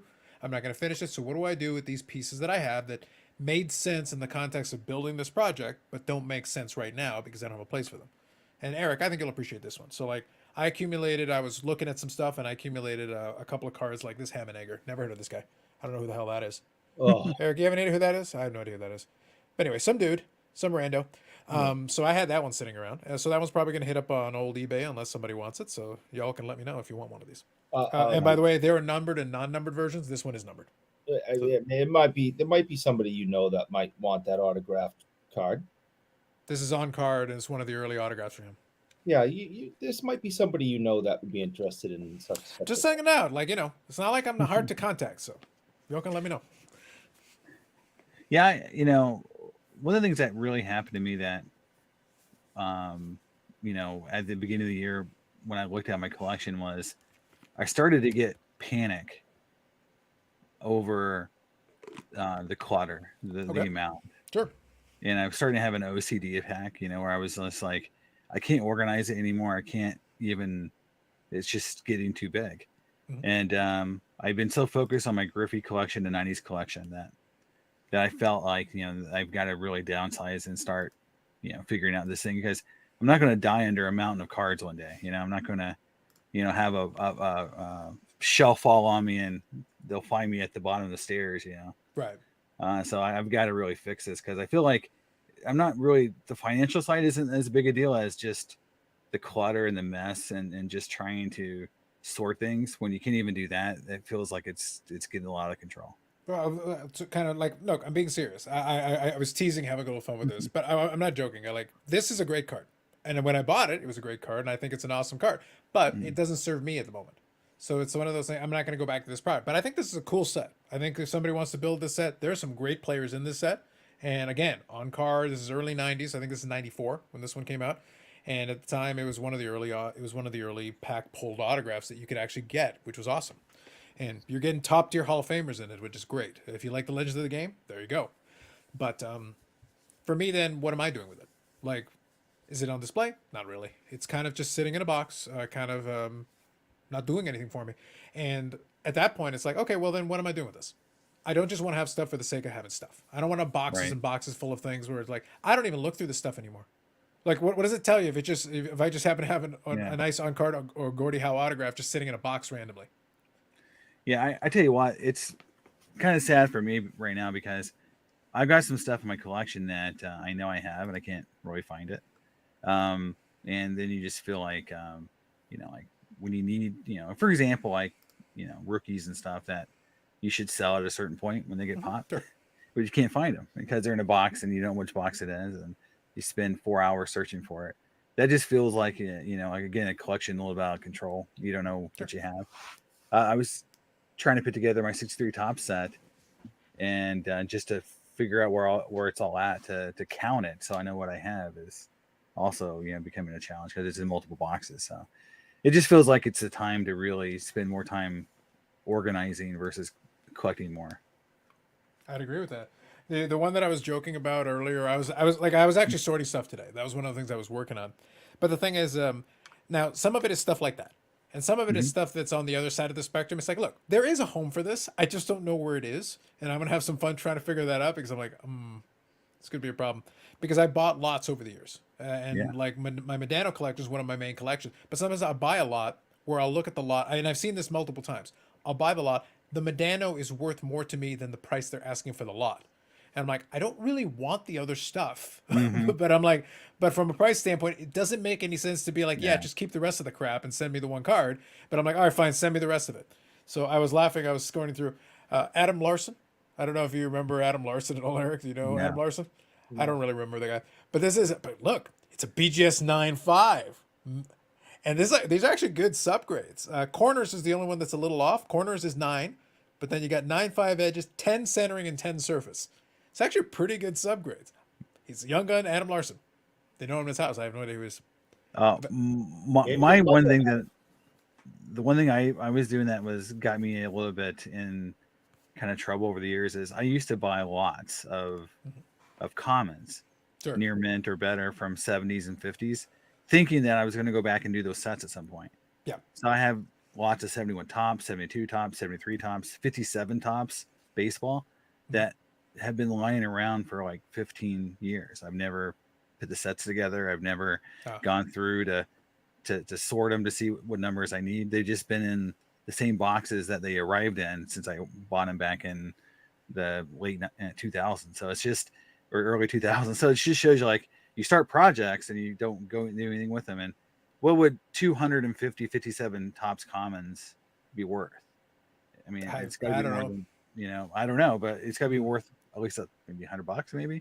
It's just like, can you get enough money out of those little things like that and then put it into something else, or take the money and do something more productive with it? It just feels like those are the little things that feel like if you do that enough, that's when you feel like, I feel like I'm, it's a little bit out of control. I've got so many, not only projects, but things I know are dead. Like my Magic the Gathering collection is dead. Okay. It's it's pretty much over. I haven't added a card to that collection in probably 7 years, so you kind of know, but you don't want to admit it. Yeah, that's like, fair. you I know, think I I know Paul was commenting here. I'll read a couple yeah. of these comments, but then I'll show you guys a card that I think if any of you know like some of the history of some of these teams, you'll get you'll get a kick out of it. I think you'll appreciate it. USA Patriot card saying I've been winding down a bit of my sports card collection as well. Lots of high end cards available to trade mid low end because guys want to liquidate small stuff. It's been a collector's dream, really. Just traded about 15 mid cards for Luca, Contender, Luca, Cracked Ice Auto 9.5, a grail card for me. As long as you're getting a card that you like, I think that's great. Yeah. Like that's a good thing. Like I said, I just don't want quantity. I'm not seeking quantity. Right now, it's stuff that's in the way. I'll take some quality. And again, my main collections are going to stay. I'm going to keep collecting Medano as long as I'm collecting. But it'll be chipping away things over that because that's one of my main PCs. I've got some vintage sets I'm working. I'm going to keep working on those, the ones that I've got that I want to do. But then the other ones, we'll figure it out. But that's going to be a next step for me. I like this combining two things. So the Impromptu chat takes a Mary Kondo card. Does Eric want a piggyback ride from Mary Kondo? I think that's a valid question there, Eric. Hockey Barn is adding the Larson, 4th pick overall in 2011. See, at one time then this should have been a pretty sweet card. That should have been pretty solid. Currently plays with the Kraken. At least he's still playing. So that's a step in the right. Look, for a 9.5, I'm hoping that I can. By the way, this card at this point is free. I actually sold out some of the other cards from the lot, so I'm actually in it now for nothing. So literally, I'm sitting here. This is a graded 9.5 card. I'm hoping it's like, yeah, I'll figure it out. So hopefully somebody can take it off my hands for at least a couple bucks. But this one makes me laugh. Kraken fan wants it. I'm sure, but this one makes me laugh. I'm not sure what home is going to require for this one, but this is a good one for me. So at the expo, in the game, used to have different giveaways, and one of the giveaways they used to have was called a Super Box Redemption. So different redemption programs. So this was a card from one of those Super Box redemptions from back in the day.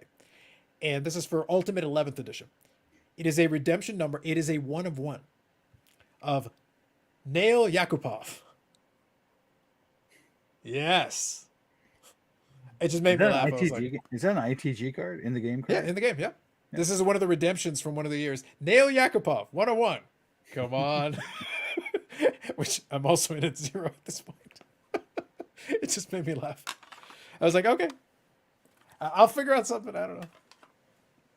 Yeah, my biggest regret over the years, honestly, and sounds kind of weird, but I really wish I didn't collect pirate rookie cards back in Yeah. the 2000s. Like, I have so much of it that it's just depressing the amount of money I spent on rookie cards of the pirate players in the 2000s. Just for Carlisle. I don't know if you can read that, but Nail Yakupov. 1 of 1. That's a made up name. I think Edmonton, if memory serves me, I think he was an Edmonton Oilers player, and I think they wish it was a made up name. Yeah. I'm pretty sure they wish it was a made up name. Paul, you can comment on this one. Am I misremembering here? I think didn't he play for the Oilers and suck? Wasn't that the deal? Am I wrong on this? Yeah. Here we go. Got it. Thank you, Paul. I was pretty sure. Like I was pretty sure. Like he was a failed Oiler attempt. Yeah. Here you go. A waste of a number 1 overall pick. So I got a number 4 overall pick and a number 1.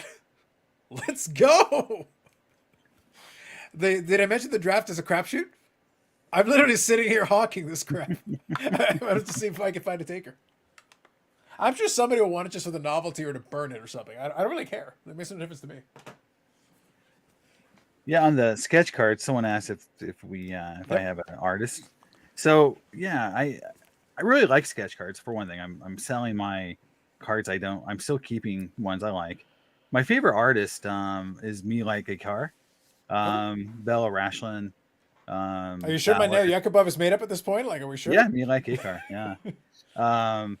Those are my favorite. I mean, there's you got the guys like Freddie and I mean, some of those guys are so expensive. Like you can't, NAR.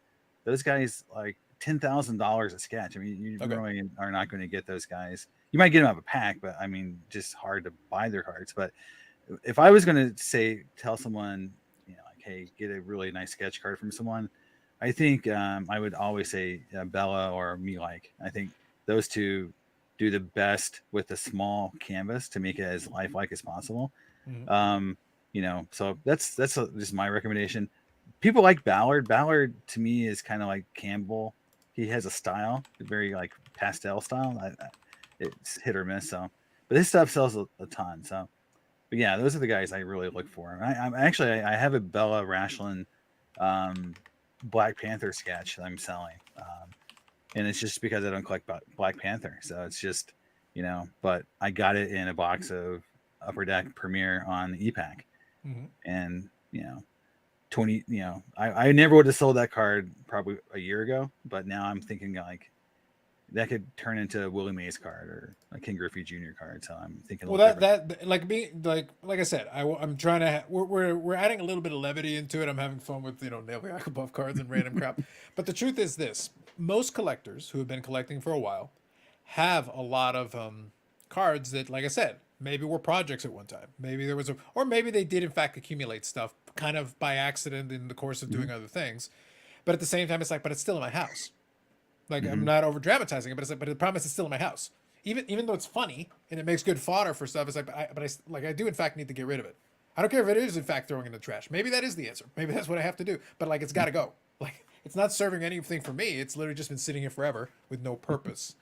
Even if somebody wants it as a gag gift, it's better off over there than it is for my purposes. Somebody will pay you $1 plus shipping to get it out of your house. And probably at this point, I would take $1 plus shipping. That might be valid. I don't know. Yeah. I'll leave it out. You could probably sign it yourself and then maybe drive the value up a couple. I was going to say probably it might help. I'll make your McCutcheons that become relevant again, sort of. So there you go. There's a positive take. Hey, I'll take anything at this point. Yep. Bigger bust than Dag. Yep. Ballard is so clean. Love Bella too. There you go. Perfect. I'm glad you have that in common there. You can talk about that. Yakubov was the third consecutive first overall pick that we had. We traded for a bag of hockey practice pucks. Not even the game use. Game pucks. Wow. Mm-hmm. It was bad, man. Like I knew the name. I knew the name was infamous. It's not good. It's not good. Who is the biggest bust? Like in baseball, you have a few guys. People talk about like the pitcher for the Yankees that broke his hand. Right after he signed, he had an autograph in like 91 or 92 tops. The first like real rookie auto, and then he broke his arm in a bar fight, and then he became a huge bust because people were paying thousands of dollars for that card. And then it was the Yankee prospect, right? It was the Yankee pitcher, yeah. I know the name, but it escapes me right Brian now. But Taylor. I think it was yes, Brian that's the one. Taylor. Brian Taylor. Yeah. Yeah. Is there like a hockey version of that guy? Well, people try to talk about Deg, and the only problem I have with the Deg example is that Deg at least played in the league for a while. Like Deg, like he was never became. So if you want to say compared to what they thought he could be, then he would be right up there. But I feel like a Yakupov would be infinitely worse, because like I don't think he ever really accomplished anything. Whereas Deg at least was able to play. Like I don't remember. I'm pretty sure he played like 10 years. So like obviously it didn't meet the expectations, but it's hard to argue that at least that's something. Hold on, let me see. Yeah, so he played 11 or 12 years. So he ended up playing about 300 games. Ended up playing about 600 games, 129 goals, 198 assists for 327 points. So about half a point a game. But at least he played over the course of a career. Had a couple of 20-goal seasons. At age 28, he had a 20-goal season near the end of his career in Minnesota. And this is after he was already a bust. So it could be worse. Like at least he was able to keep a job in the league for a decade. Yeah. So I would argue that Brian Taylor would be like a much worse example of that. Like you never even got out of the blocks. Right. Well, and the thing is like I think in collecting terms, people were paying a lot of money for the card. You know, it's like I remember when Eric Lindros came up and people were even buying his score baseball card. They thought he was going to be such a big star. But like Brian Taylor really was. People were paying a lot of money for that one card, and he never even got to the majors. Yeah, I think that's fair. So let me go here. Donate to the local thrift store instead of thrift. I know our local thrift store. They would throw it in the trash for me. I'd be skipping a step. Name here says, I still have a lot of my old J. Bomeister collection in my house. First player PC that I started in 07 and collected into, I started in 04 and collected until 07. Oh, that's fair. But at least it has some good memories. Like if you've got a player collection that has some good memories, that might be interesting. I collected some Hossa cards for a while, and they're fun for what they are. I don't mind hanging on to them, but like those aren't taking up a lot of room for me. Some of this stuff takes up room. Hey, Name, here's a nice memory for you. There you go. I love it. Put up 9 goals and 17 assists last year in KHL. There you go. Brian Taylor. Thank you, Hockey Barn. If you spell Brian the way it is, it's a really surprise bust. They got a decent career. Yeah, like I said, if you manage to stay professionally employed for a decade, you can't be the worst bust. Like, you just can't be. Otherwise, you would have been out of the league much sooner. At least somebody had a use for you at some point. Yakupov scored a game-tying goal once. That's positivity I like to hear, Paul. Ilya Kovalchuk had a decent career. He's not going to be in the Hall of Fame, but he won a Maurice Richard. I got it in front of me. He won a Maurice Richard. He was a 2-time All-Star. 443 goals. That's good. That's real good. Yeah, and at his best, he was really good. Well, he left to go home and play in the Russian Elite League. He left the end. He wanted to go home, I guess. He definitely could have had a Hall of Fame career if he stayed. He was tracking towards it, incredible. Yeah, like he was He was in Atlanta. Yeah, if he actually played on Original Six franchise, definitely Hall of Famer. Yeah, well, that's the problem is that he was like a 4 or 5-time 40-goal scorer, like a 2-time 50-goal scorer, and even he scored 37 goals 1 year for New Jersey. Like he was solid. He was awesome, absolutely awesome. Patrick Stefan was another bad one. That wasn't very good. No. Marian Gaborik, he put up some decent goals, if memory serves me. Yeah, he had a good Marian was pretty good for a while. But again, another case of I think he was in Minnesota. Yeah, Minnesota's where he started up. Yeah. Yeah, he put up decent seasons. 407 goals. That's good. Yeah. Yeah, like you're 400 goals plus. That's, I wouldn't call you a bust. No. Certainly wouldn't call you a bust. No. Trying to think of topics that were super pricey that aren't now. Yeah. Well, that's a different issue though, Tom. When you're talking about like pricey, is that people looked at the hype. The problem is, and that's the problem with a lot of these prospects, is like both the guys that we just named off scored over 400 goals each in the NHL. It's the highest level of your sport, and you scored over 400 goals. That's a good career. Is it a Hall of Fame career? It is not. But could you then sustain like the hype level of your early days with that? No, because people were expecting you to have a Hall of Fame career, Stanley Cups, all that stuff they built into your price. Well, you didn't meet that. But by anybody else's standard who tried to make it as a professional and didn't make it, you had a great career. So it's like, how do you measure that? So really good players, especially in their day, but in the end, it didn't add up to a Hall of Fame. Marion had a good career. He'd wake his neighbors up after a bad game and night on the town. Fair. Yeah, but these players are good. Like, it's one of those things. Like, these players were solid. They were all stars in some cases, and it's hard to say they weren't good. But yeah, their price point was high. Kovalchuk was awesome. Yeah.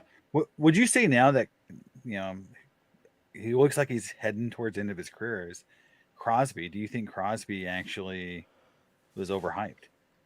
Uh, Initially, yes, I think, and then right now he's kind of in the middle ground. The advantage he has is that he's got the 3 Stanley Cups, he's got the golden goals, so he's got the Olympic success, he's got the international hockey success. What's interesting about Crosby, and I was always dead set against Crosby, but the reality of it is this: I'll put off my hater hat for just a moment, just for the sake of objectivity for a moment. Oh, okay. Yeah, the thing is, when his career is over and everybody adds it up, he's very clearly the one of the top players of his generation by far and away. Like the amount of stuff he's accumulated is hard to deny. And he won. On top of everything else, he won. The only guy who's like ahead of him only is Ovechkin in goals. And Ovechkin has a cup, but Crosby has 3. And he's got the international success as well. And overall, Crosby was a better overall player. As a pure goal scorer, Ovechkin's a better goal scorer. But Crosby is a 500 goal scorer too. So he's built up the stats and he's got the accomplishments, all this together. Lots of success to hang his hat on. He's going to be looked back even more fondly, I think, as the years go by, because it's like, yeah, in that generation, like, there were a few who were higher up on the food chain. But he was kind of overshadowed with the current era because he came in so hot and it's just it was hard to sustain.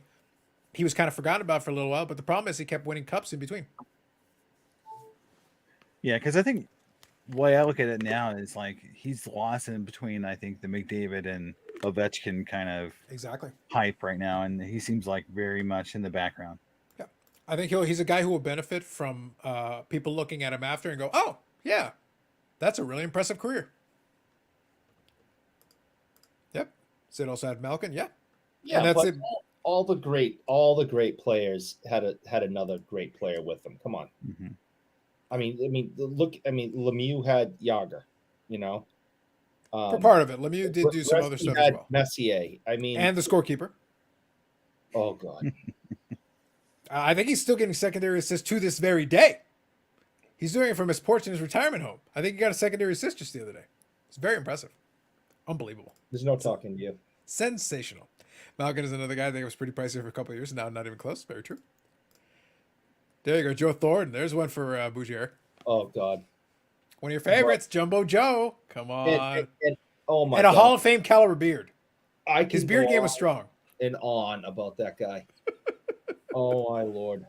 God, I was so glad we got rid of him because they hyped him up so much. And there's one famous photo, and I was at the freaking game. It was Dennis Leary's firefighter charity game. For those that don't know, he had a cousin who was a Worcester firefighter and died in a horrible disaster we had here in the state where several firefighters died at one giant warehouse fire.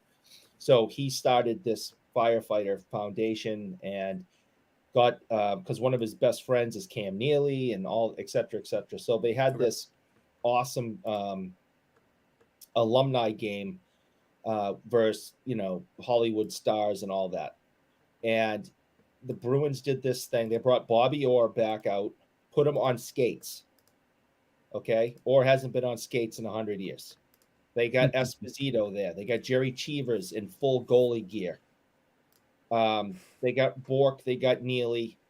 They line them all up on the blue line. And you're like, here's the greatest Bruins in the living Bruins in the history of the franchise. This is going to be a great picture. And then they say, and your captain of the Boston Bruins, Joe Thornton. And Thornton comes over and gets in the photo. He didn't belong in that photo. And I have been throwing up about it ever since. I mean, people were booing. He did not belong on that, standing on that blue line with Bork, Neely, or Esposito, Cheevers, Busick. What the hell they putting this 20-year-old kid out there with these legends? What does that have to do with Joe Thornton? You're acting like he has to be in the photo. I'm sure he did, but why would he have to be in the photo? He never lived up to it. And when he was here, you had this kid was enormous, Big Joe, right? Jumbo Joe. All he wanted to do was not get hit, never go in the corners and dig out pucks, and he just wanted to make assists and get the puck off his stick to somebody else so he wouldn't get leveled. This was the biggest guy in the league. He could put somebody in the fourth row, and he didn't want to go in front of the net. He didn't want to get beat up. He thought he was like Adam Oates or something.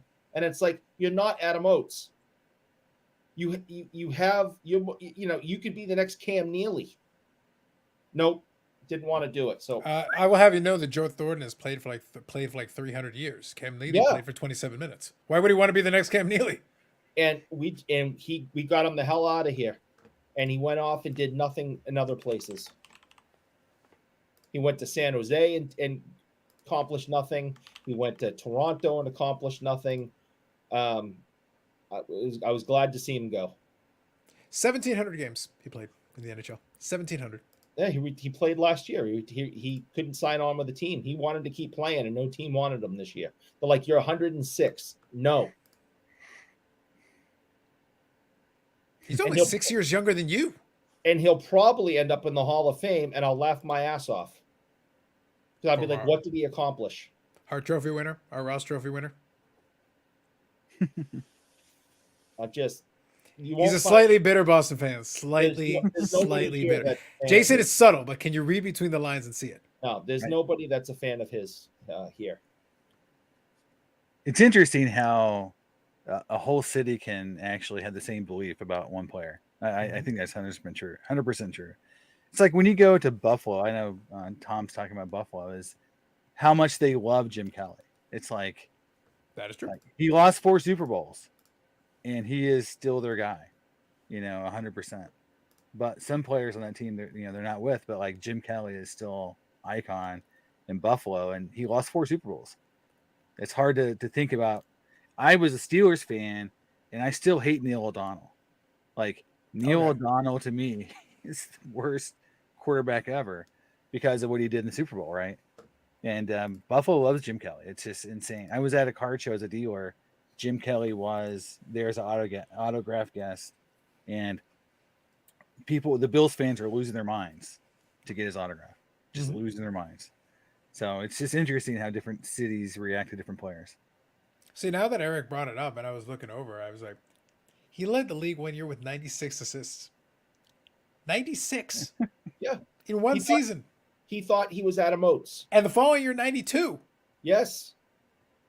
There's no reason that man, he should have had 92 goals, not assists. For the record, Adam Oates only had one season with more assists than that. So I don't know. I think Adam Oates was trying to be a small Jumbo Joe. I think that's what was going on there. Don't talk to me. It's so good. I love it. Did the Bruins goalie score a goal tonight? It's freaking midnight. I'm all fired up. I'm never going to get to sleep now. So good. And you know who's going to end up talking to me? Because I swear this is true. Your mother? It's happened a couple of times. Your mother? No. I end up talking a freaking name at 3:00 in the morning because I have insomnia all the time. And that knucklehead has got a 3-hour time difference. And we're sitting there texting like little schoolgirls in the middle of the freaking night because I have an insomnia issue. And he's the only one awake that will talk to me. Oh, the second part is the key part because I'm up at all hours and I won't talk to you. Lord knows, not at that hour. Yeah. That's who I end up talking to at 3 a.m. I'm just glad that name is there for you. Tom here says, Kelly, Thurman, Bruce, Reed, Levy, Tasker, always a place in Buffalo for them. Yep. And all Hall of Famers minus Tasker, but he'll eventually make it. No, they had a great team. They had great teams. And you're right. And you're right there, Jason. The Buffalo fans are loyal. Like, they're super loyal because those players are the ones that brought them, at least, even if in the end they didn't win, they still brought them to the precipice of it. Like, that was as close as they were getting. So, and to this day, they haven't gotten closer. So it's, so they have a hollowed, place in the pantheon of Buffalo sports. Yeah, coming to New York, I adopted Buffalo teams kind of more than the New York City teams. So I root for the Bills, and the Sabres, and it's interesting to watch the hockey team today. Like after when I first came here to now, I actually have some Buffalo gear now, coming from being a Steelers fan and a Pirates fan. But yeah, it's just interesting, the team watching them play today. Like they're fun to watch.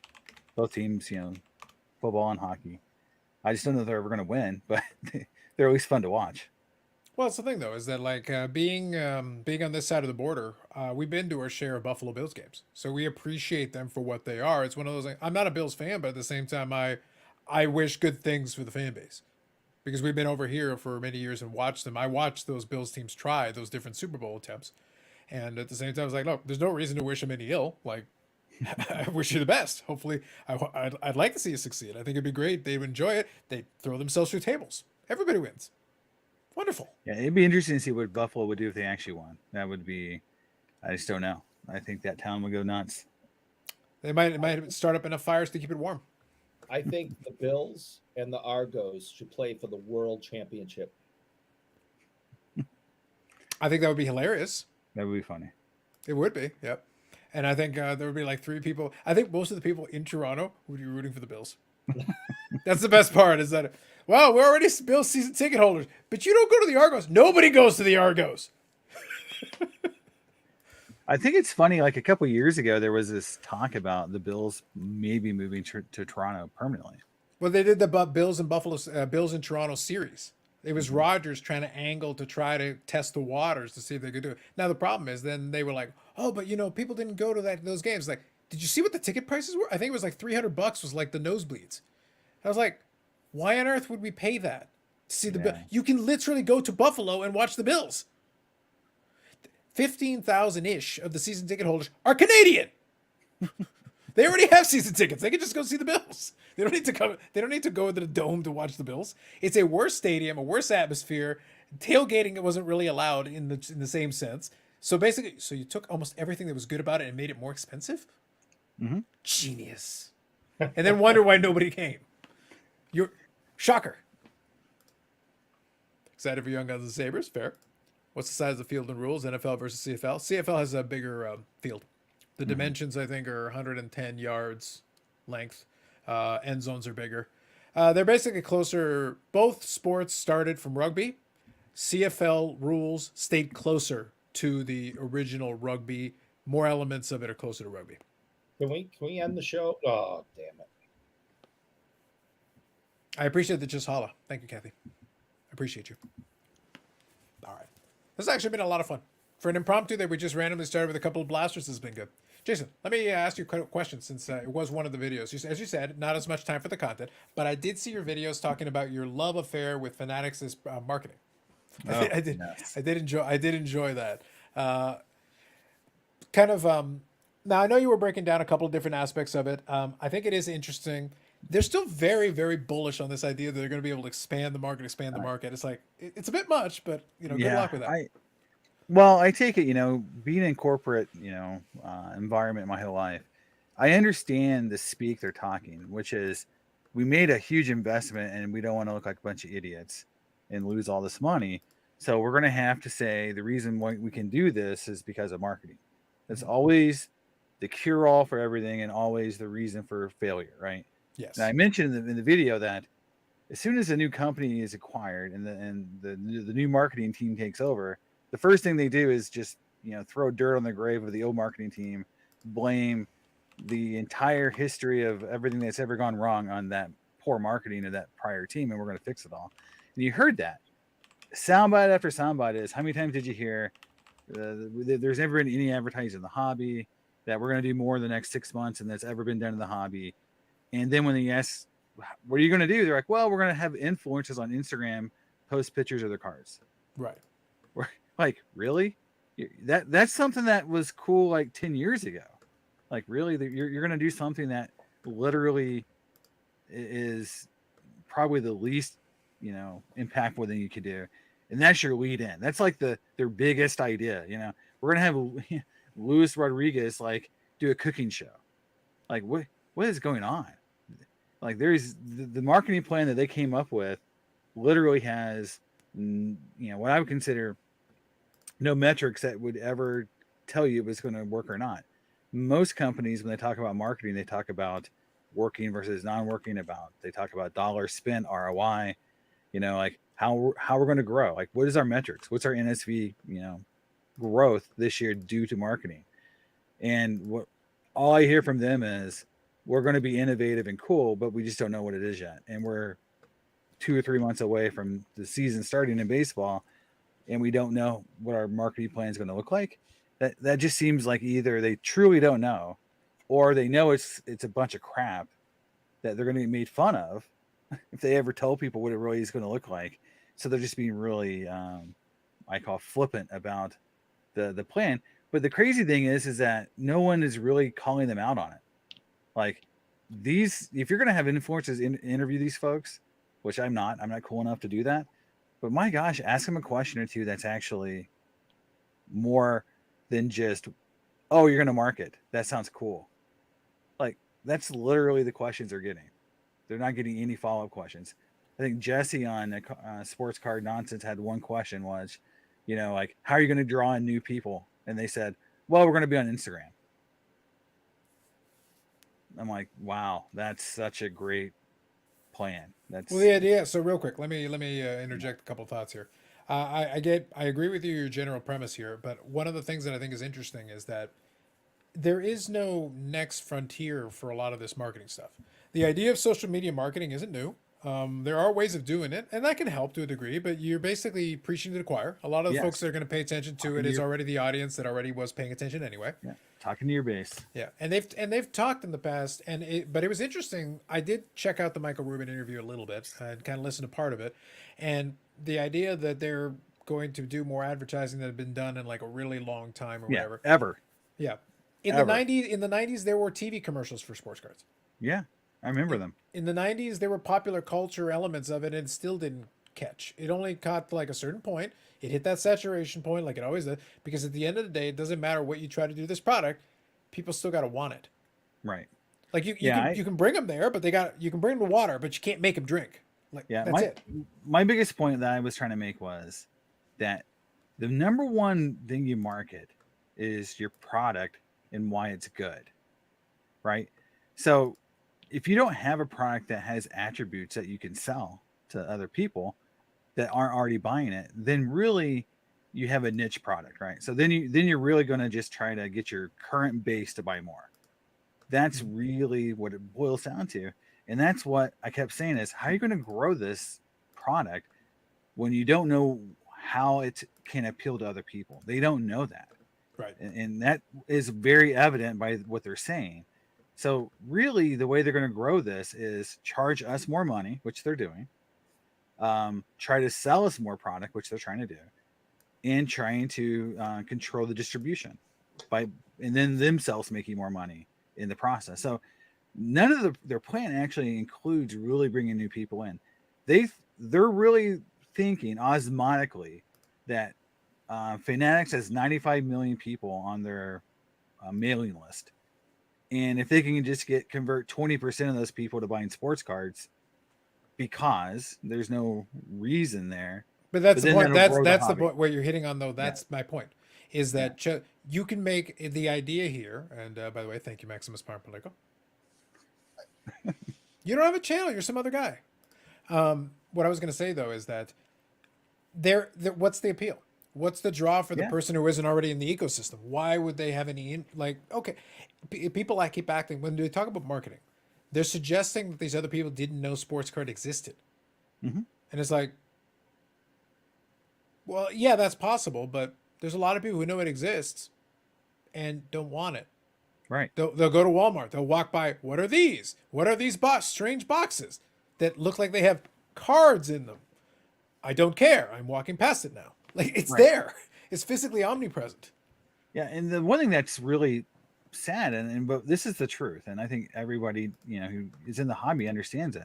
When the hobby grew the fastest is when two things happen. Either there's easy money, quick money to flip cards, so people get into it just to make money, or there's a really, really hot player that just osmotically people know about, and they may go looking for his card, right? So those are the two scenarios where I've seen things grow, but it's always a short-term thing. Eventually those people leave and the hobby shrinks back to kind of that Venn diagram of normal proportions, where you've got people who stay in the hobby as collectors, you got speculators, and you get this kind of different these rings of collectors and buyers of product. But sometimes, some years, like when the COVID and all that hit, you saw all the speculators and people trying to invest bring a lot of money in. I think it's going to shrink back to what it was to some extent.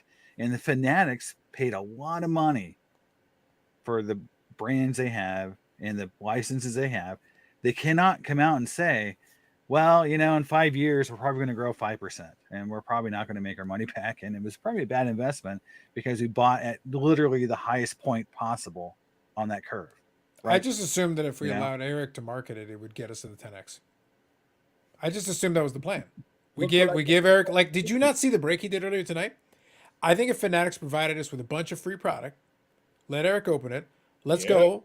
Like, if Fanatics can get their hands on Panini. So step one is get your hands on Panini. Step two, think about this. Just all of us, let's think about this together. Flawless basketball, bougie Eric breaks. I am seeing the vision right now. I am seeing $1 million break from bougie Eric. Boom. Do they still have Larry Bird cards in those? Yes. Sometimes. Yeah, they do. At least you'll know who that is, so that's important. But, the thing that's funny about it is I actually think there is an opportunity for someone to be a breaker who I call it an insult breaker. Like someone who just got on there and discard is trash? And just like made fun of the people investing in the product and made fun of the people collecting the product. If you did it in a very funny way, people will line up to be made fun of. They like go to comedy clubs, right? People get made fun of in the audience. There's probably a breaker out there that could make money on basically just being over the top negative about what they're doing. And I think people would probably line up because look, what's happening, you're going to get beat up no matter what, right? Might as well have fun while you're doing it, right? Well, listen, I'm there if they ever need that for like baseball products where Mike Trout will be pulled. I'm there. I can do it. I've trained my entire career for this. I think, and if there's some Tom Brady cards, you guys could be the team that can make people like cry and cry while they're losing money and laugh at the same time, right? Mm-hmm. So at least they had a good time while they were getting fleeced out of people do tend to laugh at. That is a thing. That is a fact. It's a factual statement. So real quick, I'll read a couple of these here. I appreciated this. I appreciated it. Appreciated this as well. We mentioned that one. But I got two. One for you, Carlos. Is Alexander Keats. I do appreciate my Keats. Those who like it a lot. Yes. I'll drink yours. Listen, man. Have at it. I appreciate the thought. I thank you. Boom. Let's go. That's right. Did Eric do a cup break too? I think we should probably make that happen. We should hook up. We should reach out to the Upper Deck folks. I think Eric would be a perfect person to open the cup. I think it'd be amazing. Absolutely. Sounds like Eric has a new job. Perhaps. We'll talk about it in 3 hours. Mm-hmm. I have a guilty pleasure of watching PSA reveals of people getting bad grades. That's factual, Max. People enjoy the pain. The viewers love the pain. Now is a perfect time for that because people are getting their COVID subs back with their all their base cards they graded that rookie prospects that are already out of the league. So those are really funny to watch. I'm into it. Where's Brad when we need him? AMG break with the Trailer Park Boys. Don't tempt him with a good time. That could very well be in play. But no, I agree with you. Like, I think, look, it's not my job to do Fanatics' job for them because Lord knows, like I said, I haven't seen the check yet. And until I see the check, then I'm not giving them the good ideas. But the point is, you've already laid out if we take the concept beyond even the specific. Look, Fanatics wants to do breaking. They wanted that to be one of their verticals. Fine. Sounds great. Then you better be really careful how you cultivate the personalities and the themes and genres. You want to hit on different types of breaking, different elements of it, to cast as wide a net as possible.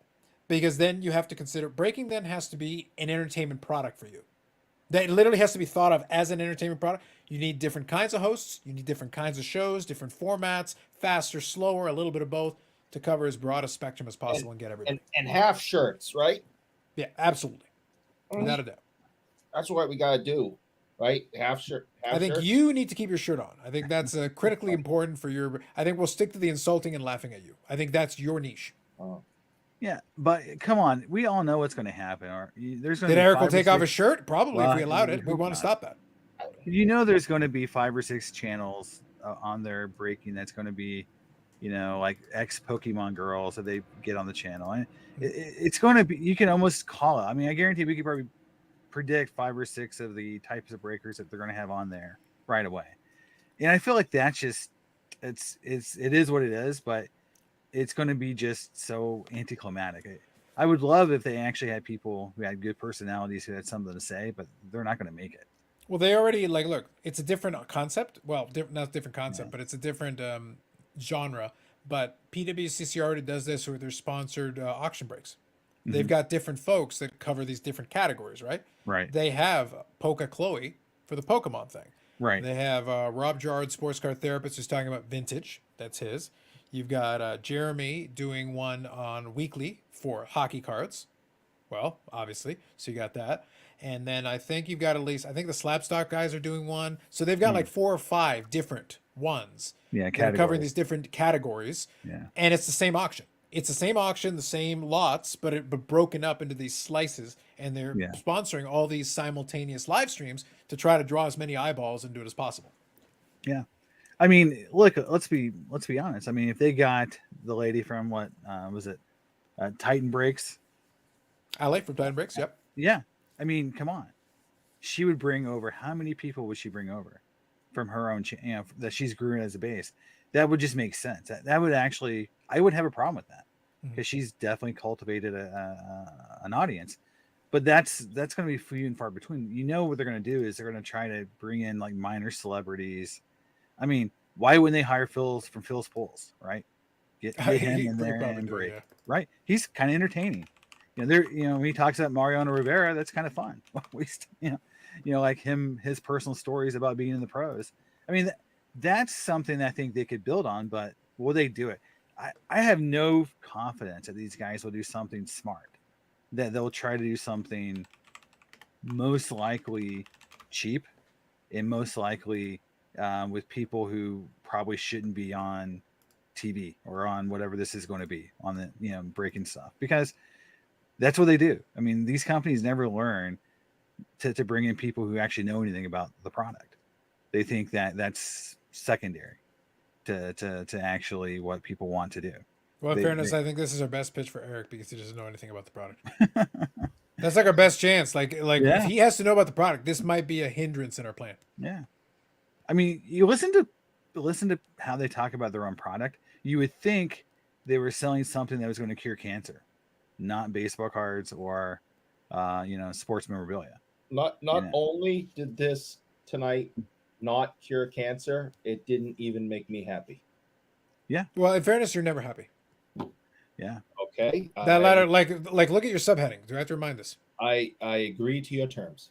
Like I just want to make sure, like that particular, the second part of it, I feel like is a lost cause, and we're not going to argue that the cards were ever going to do that. I think you can integrate Poopy Pony into the card breaking somehow, and that would actually be a cross. Was it cross collaboration there between you and Panini?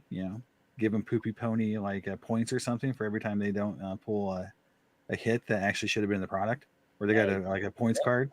Okay, quick internet nostalgia test for anyone in the chat or anyone else. Does anybody remember Homestar Runner? Homestar Runner. I want to give people an opportunity. I'm curious if anybody in the chat knows this reference, and I'll explain in a moment. But Homestar Runner. So I want to see if anybody in the chat knows Homestar Runner. That's what I want you to. That's what I want to know. Does anybody know that reference? And I'll explain it if you don't. It's completely fine. So I'll give them a minute, and I'll explain how this plays into the Poopy Pony thing you just said. So I will explain. I should do the Jeopardy music during this part. That'd be kind of fun. I want to see. I'll give him a right off. Yeah, that's what I mean. Absolutely. So I do it. Yeah, I know. Do you have a calendar? I do. I have a Boston Bruins trivia calendar, Okay. and I haven't changed it. I just looked overnight. And you haven't changed it since February 14th? No, I've been busy. Mm-hmm. I'm sure. Yeah, peeling off the one sheet was very difficult. But I bet you I could answer most of these trivia questions though. Are they all involved? Who's got the first 3-pointer in NBA history? Because we know the answer. Everyone. It was Chris Ford. Mm-hmm. R.I.P. Yep. No, I kind of figured. I wanted to make sure. All right. So let me explain. So Homestar Runner was a website that this is years and years now. I want to say maybe about 10 years ago was kind of its apex. They did a lot of flash animation, and they were doing a lot of different Hmm. cartoons. They had a whole series. Homestar Runner was one of the characters on it. Strong Bad and Strong Bad Emails was one of their most popular series. Oh, okay. Strong bad. Okay. I started with Homestar Runner because if I went Strong Yeah. Bad, other people would get it. But Homestar Runner was the name of the site. Strong Bad was their most popular character in series, the Mhm. Strong Bad Emails. But one of the famous kind of spin-off characters that came out of the Strong Bad Emails was Trogdor. So Trogdor the Burninator, who had a song and he even got on Guitar Hero. That's how far down the line it went with that one. Wow. But he had a whole cartoon and every. But they did a little music video thing where they had Trogdor the Burninator and did a whole song with it. But the thing is, for me, people of my generation specifically, you could literally make a song for Poopy Pony like Trogdor, and I would love to have that and just play it. I would hit play on that, and Poopy Pony could have his own little theme song music video thing that you'd play just at that moment. And well, he should. That's what I'm saying. It'd be very exciting. I think it'd be fun. So that's why I say I wanted to double check and see if anybody caught that one. If I say Strong Bad, though, more people would have gotten it. Well, the thing you mentioned that because I was a big fan of a website around that same time called killfrog.com. Okay. And Sounds they familiar. did flash animation, and they did the singing bass animation that you saw, I think, around a little bit. They call the dumbass singing bass. And so that was on the internet for like a brief minute. And but yeah, like flash animation, was like this thing. I remember, and all these, it was because it was easy to do. Like, this is like an easy way to get something on the internet that looks somewhat competent animation wise. But yeah, although that was such a early internet time for me to think It about was. that kind of animation, that style, people doing those kind of things because no one does it anymore. Like, when's the last time you saw anything like that? Absolutely. I Absolutely. believe the technology doesn't exist anymore. Like because the owner of Killfrog was saying something like that flash animation doesn't run on newer, like you can't run it the same way you used to. You have to have an older computer to So for the actually record, it's have it. actually worse than I thought. I was actually Yeah. did a quick Google search, and I found this video on this thing here. So this is homestarrunner.com is on the YouTube. This is on the thing they got on here. Apparently, a month ago was Trogdor's 20th birthday. It's worse than I Wow. thought. It was 2003. Man, for a brief shiny moment, now I feel old. And then I remember, oh, Eric's older than me, and I feel better.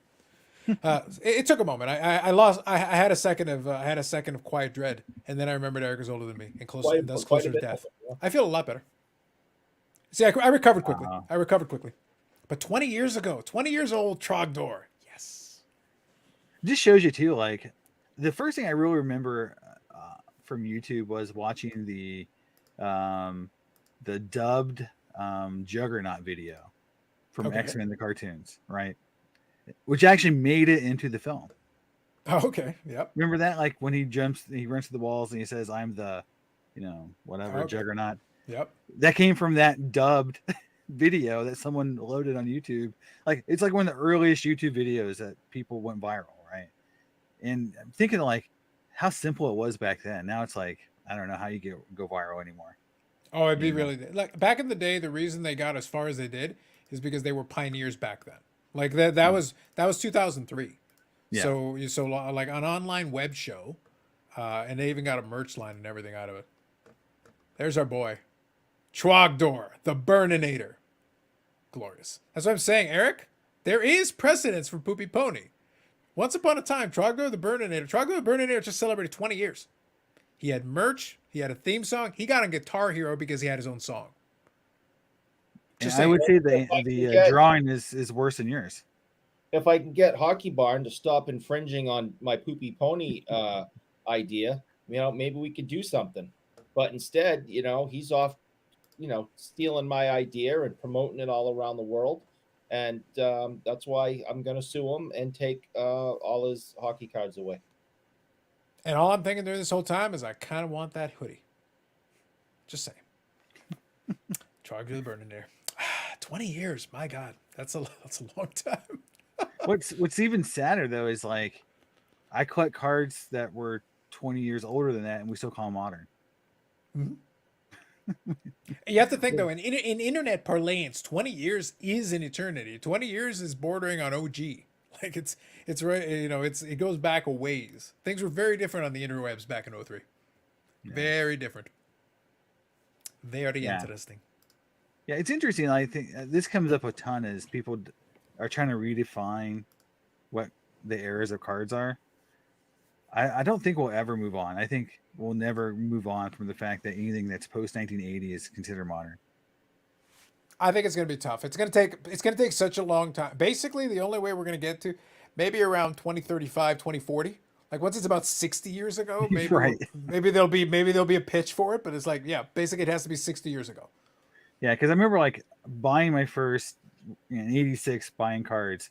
It's like, yeah, like in the the 60s cards that we consider vintage were 20 years old. That's right. The 90s cards I'm buying that are modern are now 30 years old. That's right.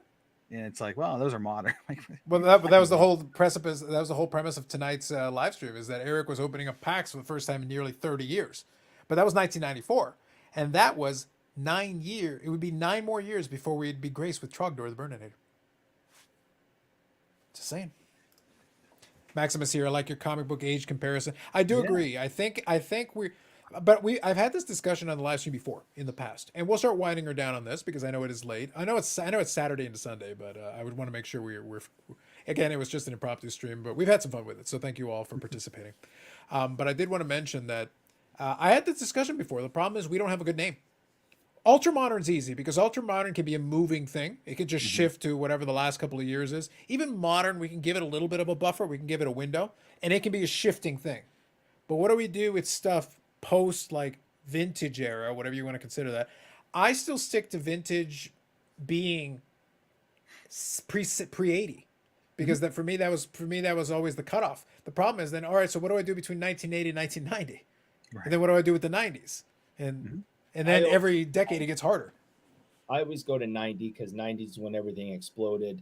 The actual card material changed.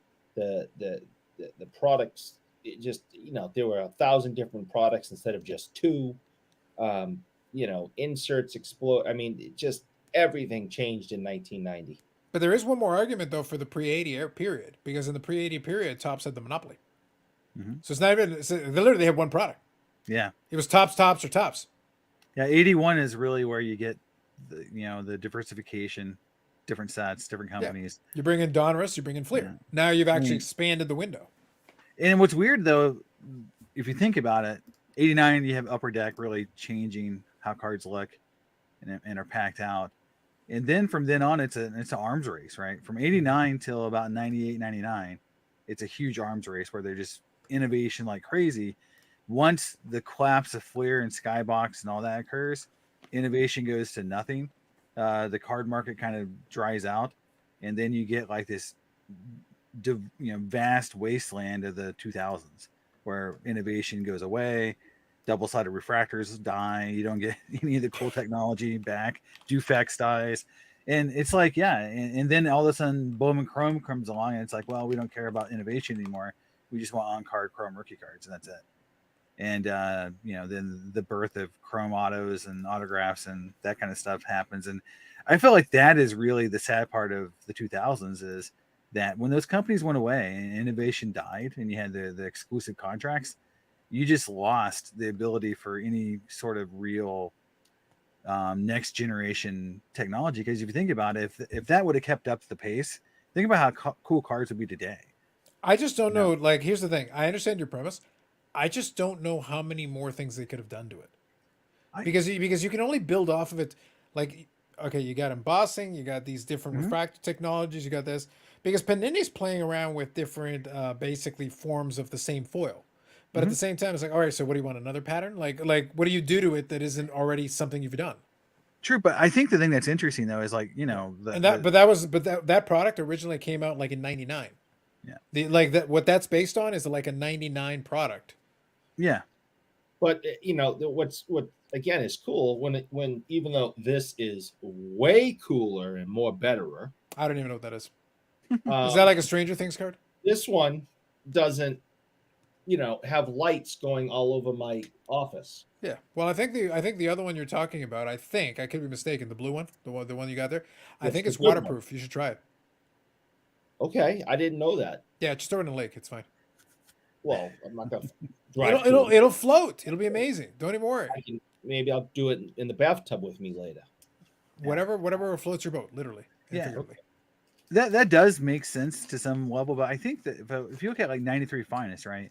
Topps went to a sign company to make their first refractor, right? Yeah. Someone that's outside of, because they were looking for technology to try to utilize to keep growing the brands and to keep up with the arms race. But they had approached Upper Deck first, and there's actually some early proto refractors the Upper Deck made, but they passed on the technology. They thought it was too expensive. But I just say, like, if you think about that, if there's that pressure to keep innovating, you don't know what they could have done. I just think that could have been one or two more things that would have been iconic or cool, like a refractor, that we just don't know about because there's just no pressure on them today. They can innovate, they can make cool cards if they really want to, but you're seeing the quality control issues in the proliferation. Like, oh, they like Kaboom, so I'm just shocked we don't have a Kaboom set yet, where every card's a Kaboom. And the only difference is the color or the numbering or a die cut or something. Well, I guarantee the next 10 years, we're going to have a whole set that just kabooms. okay. So One I don't want to wreck this, kaboom. but we literally already have that. I don't want to wreck this. We literally already have that. So let me explain. So in Upper Deck, as part of their AEW product, so the wrestling product they have, Okay. one of the parallels of it is the Kaboom foil. Yeah. Literally, the whole set is that because it's just foil. That was one of the jokes. Is right, that yeah. Because all they had to do is they all operate with the same supplier. You go through the swatch pattern, and by the way, I've given the story to other folks before. How Panini came up with this brilliant name. On the swatch pattern, they've got names for all the patterns. The name of the pattern is called Kaboom. That's all they did. They took this foil, which, by the way, anybody can have. Upper Deck could literally give you a base set of Kabooms if that's what you want today. But what they did is they used the parallel, but the entire set is paralleled in Kabooms. So you can have it. Yeah. What I'm trying to say, though, is that to your point, it's not hard to do what they're doing, right? No. Back in the day, making a refractor was actually hard for them to do. Yes. And to get that right. So it just seems like we make it so much where they can just do the easiest thing possible, and they call it innovation or call it something new. And I think eventually it's going to get boring with no real competition. There has to be some way to push innovation, because honestly, companies will do the easiest thing possible to make money, right? That is true. And innovation will suffer. That is true. This is not innovation. This is complete stupid. Yeah. And every time someone brings up this stupid ass product on this show, I thought you were talking about Tom Brady. Go on. I have to remind everyone that this I is just the appreciate that's example used. dumbest ass product ever to come out in the card industry. And the fact that people pay hundreds, if not thousands of dollars for this stupid, ugly product that you have the word Kaboom on it. And the second dumbest one is the one with the cities in the back. Yeah, downtown. So stupid. Would it make you feel better, Eric, if I showed you a tractor card? No, I don't want to see that. Yeah. I made a whole video about how much I hate downtown cards. My biggest pet peeve of downtowns is that they don't even try to make the cards cool. Like, even if you take the premise, like, we're going to take the city and the cool things about the city and make a card out of it, they just do things like, oh, Green Bay, cheese, and beer. They'll just put that on the card. Or a cow. Or it's Nashville. Oh, here's a guitar and a race car. Or Indianapolis, a race car and, whatever. It's just like they take the easiest thing ever, and it's just not iconic. They repeat it over and over and over. Like, I saw a Luka Doncic that has a tumbleweed on it because he's from Dallas, right? It's like, I want tumbleweeds on the card. Like, what are we doing? They'll sell a kidney to get it, and it's the dumbest looking piece of crap I've ever seen. Again, it doesn't have to be their own kidney, allegedly. Allegedly, that's true. And I just want to make sure Eric isn't leading people astray. They're going to be like cutting out their own kidneys, and that's entirely Yeah. unnecessary, allegedly. And I do think the V Friends definitely is worse than Downtowns and Kabooms. I will Concede. Yeah. Let's concede that. Well, point. Tom, I guarantee you that they're out there photoshopping art on the cards. Well, I think there was a lawsuit because speak. I think they did take somebody's art as part of it and borrowed it and put it into one of those, and there was an issue, and Panini had to settle with the artist. Yeah. Yeah, it's my recollection. I wouldn't doubt that. I mean, I'm trying to think who was it that was. I watched a documentary where basically their entire business model was to do that. All their art was just stolen off the internet. Yep. I like. By the way, Hockeybound, I appreciate you spelling it correctly. Geoff. Yeah. I always appreciate it. But everybody starts with the freaking J. It's like, guys, I know you don't like the guy, but at least pretend to spell it correctly. It's a better insult if you actually give it the correct spell. It's not that hard to figure out. It's not that hard to spell. Yeah. What did you actually pay attention to, Sports Card Investor? When did I initially? When did I catch Yeah. him? Pretty early on, actually. It's one of those things where I saw some of his stuff, and it stood out because it did have slick production value, but you could tell early on he didn't know what the hell he was talking about. But it's one of, but it, like, I didn't watch it in that context. I didn't watch it to get information. That wasn't the purpose of it. It's like, oh, no, this is pretty slickly produced, whatever. And then he started selling the tool, and I was like, okay, yep, it's an advertisement for the thing. So to me, it was harmless because I didn't look at it from the perspective of I'm listening to him for advice. He literally doesn't know what he's talking about. And like he made that fairly clear fairly early on if anybody was actually listening. But I could imagine someone that does not have any experience in it could be like, oh, that sounds logical. It's like, no, actually it doesn't. It sounds completely illogical. What he's saying makes no sense whatsoever. Yeah, it would take you like the most surface level Google search to realize that he doesn't know what he's talking about. So don't just listen to him, like look it up. Double check that. Yeah, he does. He has such a blinders on for what the hobby is. The video I think I would show anyone to say like Jeff doesn't know what he's doing is when he was given, what was it, $5,000 or what was it, $30,000 to spend on Whatnot. Yeah. And he literally didn't buy a single vintage card at a card show. It's just like you could have bought Willie Mays and Hank Aaron's and Jim Brown cards, whatever. He didn't buy a single one, and you could just see like he does. See, you got an eagle back there, Eric. Come on. There you go. No. Is that a snake? I think that's a hot dog of some sort. Isn't that the cheesesteak? Oh, it's shouldn't that be Philly cheesesteak? No, I think he's standing on a pretzel with a cheesesteak and some flags on it, with a city skyline and an eagle. So just to be clear, are you saying so I understand you correctly? Are you saying that this has now taken the place of the Olaf Kolzig hot dog card, but not nearly as good as the Brett Favre tractor? Yes. Yeah. This is worse than the Kolzig hot dog card.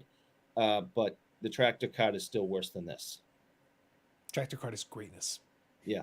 But Jason, he doesn't appreciate the tractor. How much do you think? It's not actually a tractor, by the way. We were making jokes about this earlier. Okay, it's not a tractor, but it still makes me laugh. First of all, someone took this piece of crap, sent it into PSA, and they gave it a PSA 10, which then some other idiot went out and probably paid $5 bazillion for this.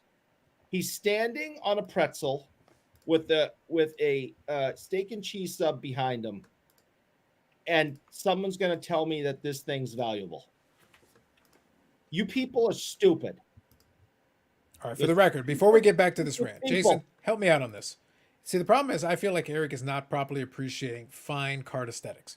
He's just not. He does not have the eye of a connoisseur. And let me kind of exhibit A here. This, in my opinion, may be one of the greatest cards that have ever been produced. Oh, don't! God. It might be literally the greatest card ever made. I really enjoy that card. I think it's fantastic. I did not know this was a thing. 6. The fact it's a PSA 6 is even better. That's what I'm getting at. Like, top to bottom, all of this appeals to all of my sensibilities. This is fantastic. This is art. And we talk about how art has been lost. This is in 2008. This may be the last great card of the hobby. After that, it's all downhill. I don't know, Eric. You're just not getting it. Yeah, the first LaMelo Ball downtown card has a giant bird on it because he's from Australia, or something to do with Australia because there's a koala on it as well. that card is amazing when you look how terrible the first LaMelo Ball downtown card is. By the way, Tom, just to be clear, not only did PSA call it a tractor, you know why they call it a tractor? Because Beckett calls it a tractor. And like I was joking on another live stream when it was like, Carlos, you know it's not a tractor. Yes, I know it's not a tractor, but it says tractor on it, and I will accept PSA's assessment. And then I went and looked it up, and it's like, Beckett also says it's a tractor. So all of you can shut up. Yeah. It's like for comic books and CGC, whatever they put in the comment section becomes what the industry calls it. Whether or not they're right or wrong, like, oh, this is the first appearance of so and so. Like, no, it's not.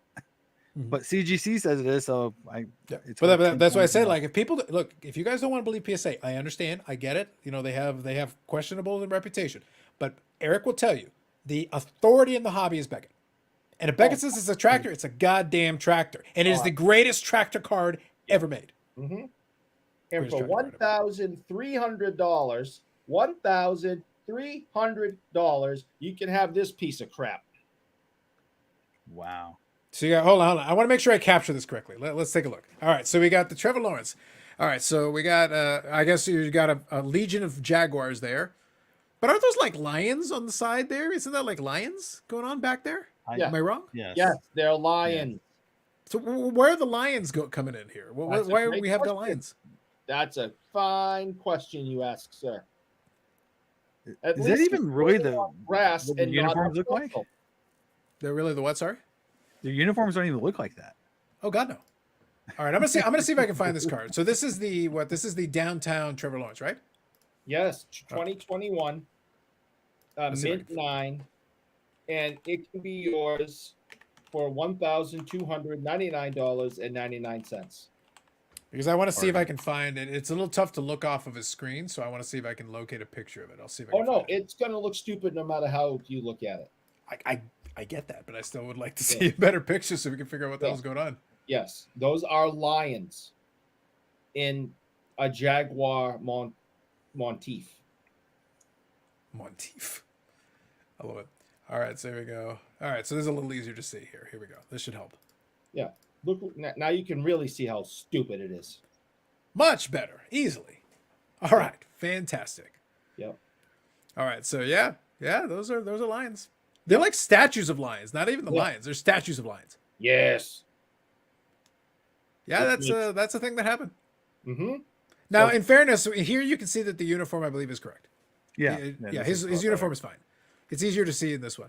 I also appreciate that they use the laser type foil from the what's the one in the basketball? The insert like from '92 or whatever. Beam Team. It's the Beam Team. Yeah. So they're using that type of tech on here, and but you got you got Jaguars and lion statues for reasons that are not clear. I'm guessing that's a thing in Jacksonville. I'm guessing that's the idea here. Okay. I'm into Jacksonville. I found one that is now worse. This is a pristine 10 Beckett. Oh, even better. Yep. Pristine 10 Beckett. And you have Peyton Manning riding a surfboard. Hell yes. Sounds sensational. I love it. Okay. And I think his foot's broke too. Look at the positioning of the foot.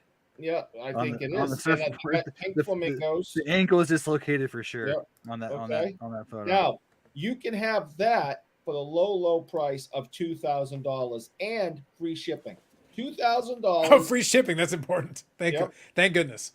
Yes, $2,000 for this absolute piece of complete crap of him on a surfboard. And check out like this, Pam Anderson ripoff lifeguard in the back. I love that you zoomed in on the details. Like you're really into this now. Yeah, this is just utter crap. And if anybody in the world pays this person $2,000 for this card, I will hunt you down and kill you. The other allegedly, Bujeric. Allegedly, calm down. No, I've had enough of this crap. The Panini manga cards they came out with last year were Yes. some of the worst looking cards I've ever seen. It was pretty bad, yeah. Those were really terrible. The Tom Brady one is epically bad. It's literally probably one of the funniest looking cards of modern times that people are paying a lot of money for. It's comically bad. I also want you to know that Jamar Chase clearly must be from India because of the India motif on this card. You can see the build, the construction up here. Are we sure there isn't one of those in Cincinnati? I'm pretty sure there is not. So again, I'm sure some other, people could bring up some cultural appropriation here. I feel, look, the problem is if you do something that random, I feel like there is going to be something in Cincinnati that's going to match that. Yeah, no. This is an India motif, and to my knowledge, I could be wrong, but I do not believe Jamar Chase is from India. But if you would like to have this card, you can purchase it today for $1,936 and $4 for shipping. No free shipping for this one. No free shipping? That sucks. Nope. Yeah. You get to have the Jamar Chase is from India card for $1,936. And again, if you purchase this, I will hunt you down and kill you.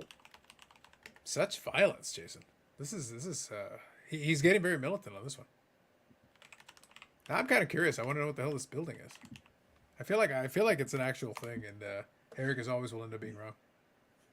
Now, see, I can't get too upset over this because I don't know all the details.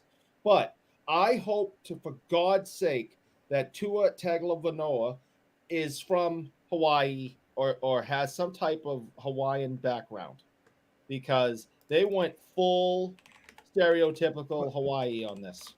What the hell's wrong with his legs? Yeah, look at his legs. That's probably a good injured. I can't even imagine. What? So Tua is from Hawaii. Okay. So, but they went full scale, just stereotypical Hawaiian on that one. And I just can't get over the legs. Yeah, no. No human being looked like he just came out of a Ric Flair figure 4 leg lock. Okay, so real quick, so Dom here has the best comment right now. I'd happily pay $4 shipping to see Eric try to hunt me down. So would I. I'll forward that one. I want to see him. I want to see him on his replaced hip try to chase someone down. Chase someone down. I hope you're planning to do it on your bicycle, because otherwise it ain't happening. I cannot wrap my head around this crap. Why in the world would I pay $2,000 for that stupid ass piece of crap? Why would anybody? Well, T-Dog did look like the Jungle Cast with the Jaguars color and the Lions left in. Clip art stuff. Yeah, it's a lot of very generic stuff. He was wobbly after he got concussed. That's probably where the legs came in. Yeah, exactly. Makes a lot of sense. Yeah, I honestly think the reason why these cards bring so much is because when you pay so much for the product to begin with, that it's sort of like confirmation bias. Mm-hmm. You just assume that you're going to pay a lot more for the hits. And if someone tells you that these are the biggest hits, then everyone, it's a groupthink issue too, where everyone just assumes that's what those kind of cards are worth. And I think 20 years from now, we'll be looking back and saying, like, why did we care about those cards? That could very well be. Yep. Your favorite player and mine, Tom Brady from Tampa, just completely, utterly ridiculous. It looks like the cast of Peter Pan, the pirates from Peter Pan, are running around, behind. Listen, you don't know what Tom Brady was doing to that one Super Bowl celebration. He could have been hanging out with them. And this one pirate is pulling the other pirate in a bucket with a rope through the sand. Okay? He is pulling the pirate through the sand in a bucket. Can I be honest? Can I be honest, y'all? I don't want it to start tonight, but I kind of want to pitch a segment now where I get Eric to study one of these stupid downtown cards, like in this type of detail, and like find every Easter egg in it, and I want him to try to explain it. I kind of want this to be a thing. Hashtag content. Now you can have this pirate being pulled by another pirate through the sand for, hold on, because this is a Gem Mint 10. You can have this. At some point, someone is going to point out in the comments, like, Carlos, didn't you say you were going to wind it down? Like, I can't stop this. Like, right now, I can't stop it. $3,000 plus shipping. You can get a card with one pirate pulling another pirate with a rope in a bucket through the sand. $3,000 plus $8.99 for shipping. You can have that today. I feel the like $8.99 for shipping was a deal breaker for me. The $8.99 shipping, that's horrifically unreasonable. I will sell you absolute bullshit and tell you it's diamonds. I am Don West. Did Mr. West die recently? He did. Unfortunately, yes. Unfortunately, yes. Yes. That was a very entertaining show, and I was gosh, I'm trying to think of how I was living in Illinois at the time when that was on. I remember watching those. I would stay up to 2 a.m. watching it. Yeah, but here's the thing: when somebody wrote an obituary for him, and as part of it, they explained that like he was a consummate entertainer. If you forget about the fact he's hawking cards, he was an entertainer. He was a salesman, but he made it entertaining. And you're like, I'm never going to buy this shit, but I'm happy to listen to you try to sell it to me. I watched the show live where he swam in the cards. Yes, like that was entertaining. But dumped all the cards on the ground and swam in them. Well, what happened? What happened, if you remember, is that he accidentally dropped some, and then at a certain point he goes, "All right, I'm just rolling with it. we're gonna put him down. He's gonna swim with it. He may as well just roll." But again, he was an entertainer. If you think of him as an entertainer, then the rest of it kind of makes a lot more sense. I like him, but the regulars case hits from Panini Black are supposed to be 80s style, but texture reminds me of Rains. You'll never unsee it. Interesting. Wait until we get a Bobby Orr downtown. The story will change. Oh yes. No, it won't. At that point, he will show the passion for this card that I show for the tractor card. And it's a tractor because everyone else said so. We should predict what would be on the Bobby Orr card. It'll be like baked beans. Yeah. Chowder.